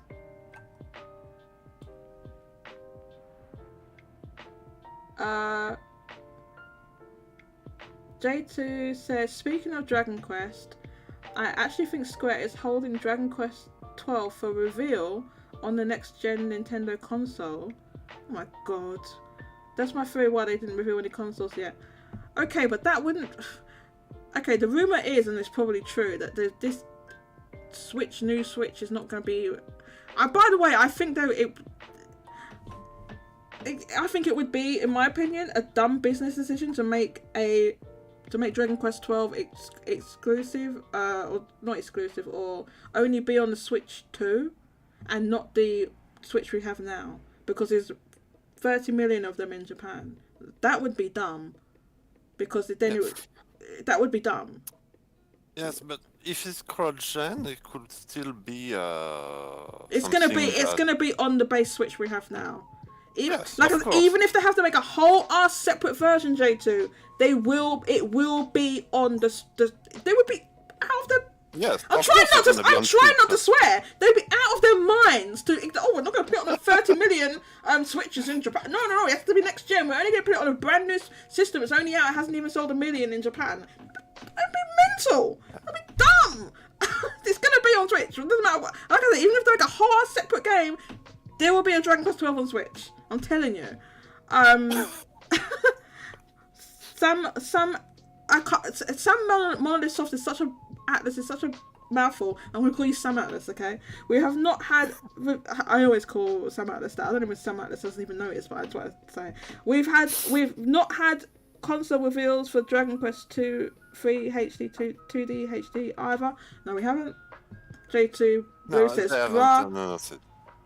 Roche says, every time Jodie puts Final Fantasy 7 Lo-Fi, pushes Square Enix to only focus on PS5. How? This has got nothing to do with that. I just couldn't take that goddamn Xenoblade mix anymore. I just couldn't take it. Why is there voices over the top of it? If there wasn't those voices, I would have let it play to the end of the show. I just could not take it. Game Pass, nothing's been Game Pass exclusive. Key care. Red Hood says, most likely, although as of now, it's concerning with the change of direction of Dragon Quest 12. I think this change of direction thing is overblown, and there probably isn't a change of direction. I don't think it's what I just don't see it. I don't think they're gonna pull like a I mean, exactly. You're showing clips of Dragon Quest 12. What Dragon Quest looked like? Come on, man.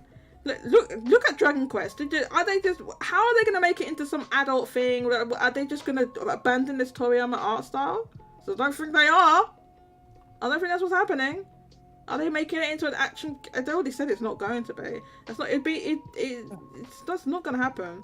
Little Haruko will buy a Switch 2 just for Dragon Quest 12. I mean, that's more likely than buying a PS5. Just call him Sam. How do I know that's a him, Jago? How do I know that's a him? For what? That's the first thing. When Sam can be either a girl or a boy's name. Anyway, because he's a him. Well, did he say that? If they said that, that's fine. I don't mind. I've no problem. But I'm just saying, I'm not necessarily going to say that they are unless they say that themselves. There you go. Anyway, I think Final Fantasy VII remake. Oh, I guess you mean not remake. Rebirth will do 500,000 first week in Japan. Well, this is worldwide. It's very bad. Okay, I'm guessing you don't mean Yeah, worldwide. imagine You mean in Japan? Yeah, no, I mean Japan. Yes, of course. Yes, I wrote that. Well. Are people you say are you the same smoking crack, positive Jago? Are you smoking crack? You can tell me. Be honest. Are you smoking crack? Sam Atlas says Japanese people running to buy Switch 2 for Dragon Quest 12. That scenario is more likely. For one, because it would a Switch 2 would be cheaper. Kika says yes, they want Western money. JRPG are bad. What? JRPG are bad. Yes, in Japan, if it was 500,000 first week worldwide, I think it's time for Ultimate to take over. Yeah. Jago, ain't no way. Why do you think that a brand new mainline Final Fantasy can sell 336,000 first week, and then Final Fantasy VII Rebirth, which is a direct sequel to Final Fantasy VII Remake, can sell more than that? Jago. Because Tifa. No, Jago. Not because Tifa. Not because Tifa. I'll tell you what. You buy me the Cloud and Address statue, right? You buy me that Cloud and Address statue, right? And then maybe I'll agree with you. Until that happens, then I will not agree with you. Right? Yeah, Sam's never said their pronouns, so I'm not gonna just say. First of all, Sam is a unisex name. I can't. How can I say that? What the gender of that person? I can't. That's all I'm saying. I don't. If someone tells me, then fine. But no one's told me. You know. Yoshi.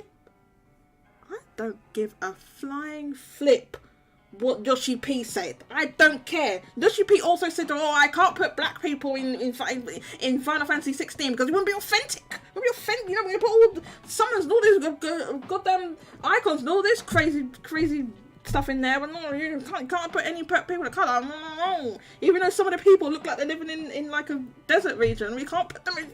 They can't be in there. They've got to be. We've got to please the Western market. Everyone's got to be white, and we all know that everyone outside of Japan's white. So that's why you need to do that. Oh my god. Okay, I'm running. Okay, there you go. Someone that said that's fine. Someone that said they're a guy, then it's fine. Me and Sam have been friends for. Oh really? Are you friends? Okay? I didn't know you were friends. Wasn't aware of that. I didn't know you knew each other. But listen to me. Oh, Jago, Christ, this is what I mean with Jago, right? We're having a nice normal conversation, and it's these all caps. Listen to me, Jago. No, this is what I mean with Jago. It's been a year and a half. Feels way longer. Yeah, I'm not surprised with Jago. I feel you some out of this. I know what Jago's like. Red Hood, maybe we'll wait and see. That's what I talk about. Samples, me and Jago always just drop like 20 messages about gaming stuff to each other. Oh really?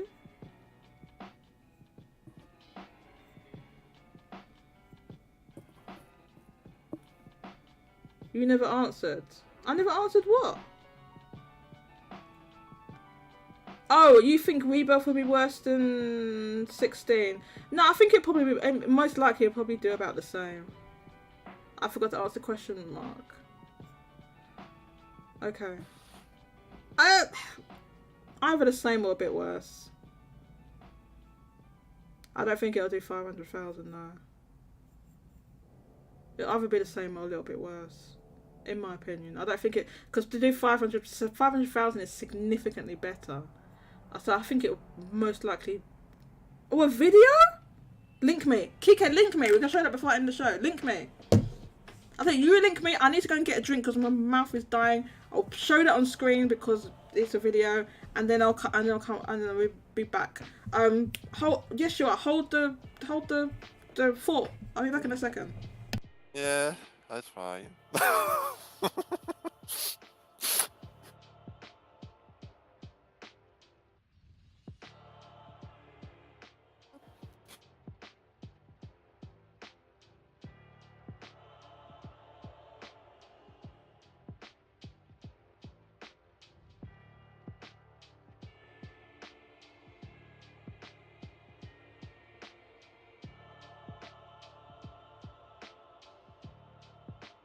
Yeah, it doesn't look too different from the actual PS5.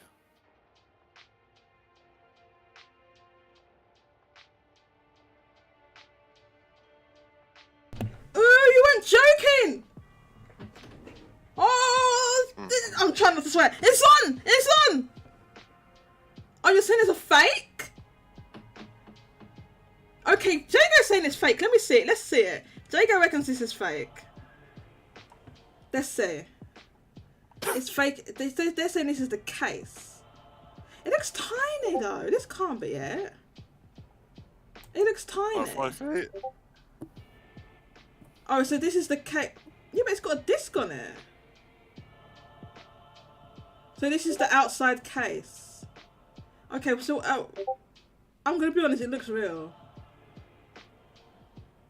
I mean, it's a real thing that they're holding. I mean, they could have made this with. They could have 3D printed this and just. I mean, I guess anyone could. Okay, so you're saying this is the thing, Jago, right? You're saying the detachable disk drive thing is crap, but don't forget the plates come off. So maybe you attach the disk drive Actually, underneath. if you pause, you see a line where the Let me make this full disk screen, drive so- is. Yeah. If you pause when he shows the bottom. Pause when it shows the bottom. 1 sec. Yeah, that's the best I can do, really. It's kind of like. Yes, là. Yeah. Okay, so there is a line there. Yes. If it's real, maybe that part can be detached. I don't know, Jago. I mean, this could be 3D printed. It could be crap. Yes, I'm but kind it's of. the part with the disc. It could be the part that detach, reattach, maybe. I think because the plates come off, if you are making something with a detachable drive, that it doesn't mean that the drive attaches on the outside. It could be housed under a cover, and you just put a new cover on top with the drive. Yes, maybe. You know, or maybe there is no detachable disk drive. Who knows? But this could be real. And for example, if it is fake, they went to the extent of like printing the like the trademark and the copyright and all this like extra crap on the bottom of the thing. And because this is an actual video, yeah, it could be 3D printed. It could be crap. I mean, for example, and it is smaller. Like here, where you can see the shell or the what do you call these things? The plates attached. You can see like there's like in the gap. You can see like it kind of looks kind of crude the way it's attached like that. Like it's like I don't know. It's not like the PlayStation 5 we have now. Listen, I'm sorry. Anyone who does not think this music is good is out of their goddamn minds. Listen to this version of One Winged Angel. How can you whatever? What's this song called? I can't remember. Listen to this. Out of their goddamn minds. People lost the plot. I don't know what they're thinking. Who said that? Get a second. You get a second job. Tell me to get a second job. You get a goddamn second job, Jago. Where's the thing I was looking at now? Anyway, well, once now I've got that out of the way. What are you doing? What are you doing? I can't listen. I've only got one screen, Jago. I can't read the chat at the same time. I'm showing the video. Oh my god. Okay, let me look at the. Okay, you're saying it's fake. It's ugly. It's so real. Stop coping. Roche says. Kika says, well, all the main Twitter accounts I follow are retweeting it. I got it from Warrior. Did Warrior64 tweet it? Listen, even if Warrior64 thinks it's real, doesn't mean it's real. Jago saying it's so fake. It has a disk drive. Otherwise the attachable disk drive SHIT is cap. Yeah, but here's the thing. Like I said, it could attach on the inside underneath the plate. Kika says no, I see the detachable thingy. Mousy says wait, I get it. The area where the disc is looks detachable. The disc is detachable. Redhead says it looks like the PlayStation 5 slime image. Yeah, I think you mean slim image that leaked. J Alpha says that line is distracting. Roche tweets out, not tweets, or puts a gif. Mouse says that's it. Redhead said the video's spreading on Twitter. Is everyone spreading it? Okay, so Jago, yes, that is what a detachable disk drive looks like. But I think if you're making that as a consumer product that people can swap in and out themselves, then it would need to be something that you can put it onto the like it wouldn't just sit next to the console. Detachable implies that it can attach, so like it actually physically attaches to the console, and then maybe you put the plate on top of it. No way, they don't want regular something people attaching a disk drive in a different way. No, Jago. Dang, Jago, you losing all hope on Sony. No, Mousy saying no, they wouldn't do that. Jago, yes, they would. They said get a second job. Mousy said they didn't win with the extra memory. Jody said, oh my god, they do this. What are you doing, Jody? Read the chat. Read before again with the all caps, Jago. They can shout at me. Mousy says they made it so you had to slide the flaps off. That's what I think. Like you have to do. Yes, but I wanted to show that video first before the after party. Jago explained music to Jody. What? Hell no! She has bad taste. You have bad taste, Jago. Buy me the Clouds and Dress statue, and then we'll talk about taste. J2 Blue. No, it's boring, but no one wants to hear it every week. Listen, alright? Listen. And J2's written that in all caps. Alright? Let me tell you something now. Alright? I cannot put up with that Xenoblade music anymore. Alright? It's not bad music, but in the middle of that thing, they have put you can hear they've put voice clips from the actual game in there, and when I'm doing it, I've got earphones in. It is really distracting. It's really, I can't. It's been multiple times now, and it's getting on my nerves. Rose says the quotes are amazing. Remember the rules: if the console design is ugly as sin, then it's probably real. I mean, it's not ugly. It just looks like the one we have now with a line in it. Jago says you have disgusting taste. You better be saying that to Roche and not me, Jago. Roche says, so are the people that designed PS5... Look, what? Jago says, lol. Okay, I've caught up on the chat now. YouTube chat has... No, Jago, you're exaggerating. Jason says Jody were ending the show streams another 2 hours. That was last week. That was because Jago gate crashed last week. That's not happening this week. The only reason we're extending the show is because we had to show that video. Jago says we could have gotten top 5%, but my friend started. Okay, you're talking about Splatoon. Okay, all right. Okay, with that, I will be ending the show. This video of this is spreading very fast. If this is real. Of the shell. There's a chance this is real. It's probably. I don't know. Because anyone could 3D print that. Of course they could. I mean, it's a 9-second video. We need some close-up high-def photos as well, basically. You know, but we've had 2 different things that have leaked now with the same design on it, so... Oh, you've been convinced? Spawn Wave cracked the... Oh! I figured out the bottom part of the PS5 on each side is removable. One side for the disk drive, the other side is for the NVMe. And this is via Spawn Wave, so I'll show that on the screen. So this is, Spawn Wave, who does a lot of on his channel. He kind of opens up a lot of consoles and does teardowns and sort of examines the inside, and I believe used to work as repairs for consoles and stuff like that. So this is what Spawn was saying. Basically, what I think Jago and Mousy were also saying, that the bottom part looks like it can detach. The bottom part of the shell. Oh, okay. So what? Okay. So this, he's saying that the shell, just the bottom part removes, just the bottom part. It's barely as slim though. I mean, it's smaller. It is smaller. I saw that this driver was in disbelief. Jago says, "Well, now I'm not against it, but this driver is going to cost $1 billion." That's the whole point. This is what I think Sony's going to do.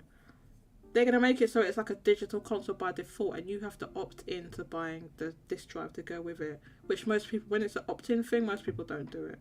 So you're just going to end up with mostly digital consoles. That's what they want. They can't just get rid of they can't just make the new thing and just not have a disc option. Because business-wise, that would be kind of dumb at this point, because there's a lot more digital sales, but there's still a significant portion that has discs and also want to play their back catalogue and stuff like that. So it would be dumb to do that mid-generation would be kind of dumb. So that's why they got the option there, right? Because you can say, oh, 20. If it's 80% digital and 20% physical, that's still 20% is a lot, man. So you can't just like cut out that market. 20% is a lot. So they can't just cut people out. So that's what they're doing now. So it's 5 centimeters slimmer. Is that what people are saying? So is this spreading everywhere? Is everyone like tweeting this? It's spreading everywhere. Oh god, it is. Oh my god, what the hell? Okay, it doesn't mean it's real though. Okay, oh my god, look at this person's plushies. Good lord. Okay, I won't call like Jago a plushie freak anymore. Look at this. My word, that's a lot of plushies. I think they spent more than £130 on all these plushies. That's a lot. They've even got, I don't know where they found this Goemon plush. This Goemon plushie. Goemon? You know what I mean, Goemon. There's a Goemon plushie here. Is it Goemon? What's that character's name? This character up here. Where'd they even find that? There's a lot of plushies. I remember people said to switch slightly. To be fair, that looked fake. It was only the back shell. To be fair, that looked really fake. To be fair, and it turned out to be real. I know, but it looked super fake. Oh, Benji cells wasn't even a thing. Oh, Benji got oh no, Benji got COVID. So that's why Benji's didn't have a thing. Okay, so hang on, this Bravely Default. Oh god, I'm just see. This is why I don't browse Twitter anymore. I didn't even know they made these little Bravely Default statues. I didn't even know they made those. You know they made these? Oh, they're pop-up parade. Well, there you go. They make Bravely Default statues. Okay, so I can't. Yeah, apparently this thing is spreading. What? You want these Bravely Default statues? These? They look pretty cool. Pop-up parade is like pretty cheap, I think. Yeah. This is food for dogs. I think she's imported them. Bravely Default, Bravely Second, 3DS. Ideally arrived. Waiting for Ringer Bell now. I guess they made all of them. So yeah, no, you can get these are pop-up parade figures. They look cool. Guess you got to import them. They look like, to be honest, they look like amiibo. Do they have Agnes? Well, this is all that I assume they made one, but this is all that that Food for Dogs has tweeted out. Just these. I guess she's only got these ones right now, but they probably made one. So maybe, I don't know, maybe look at her feed and see if she's got some of the other ones. That's awesome. Yeah, I think these are, correct me if I'm wrong, but I'm sure pop-up parade figures are like cheap. They're not like, you know, Clouds in a Dress. This is 160 goddamn pounds. Square Enix. I swear to God, Square Enix, if you make me buy that, I'll never forgive you. I'll never forgive you, Square Enix. Well, I'm not forgiving them now anyway. Just even more.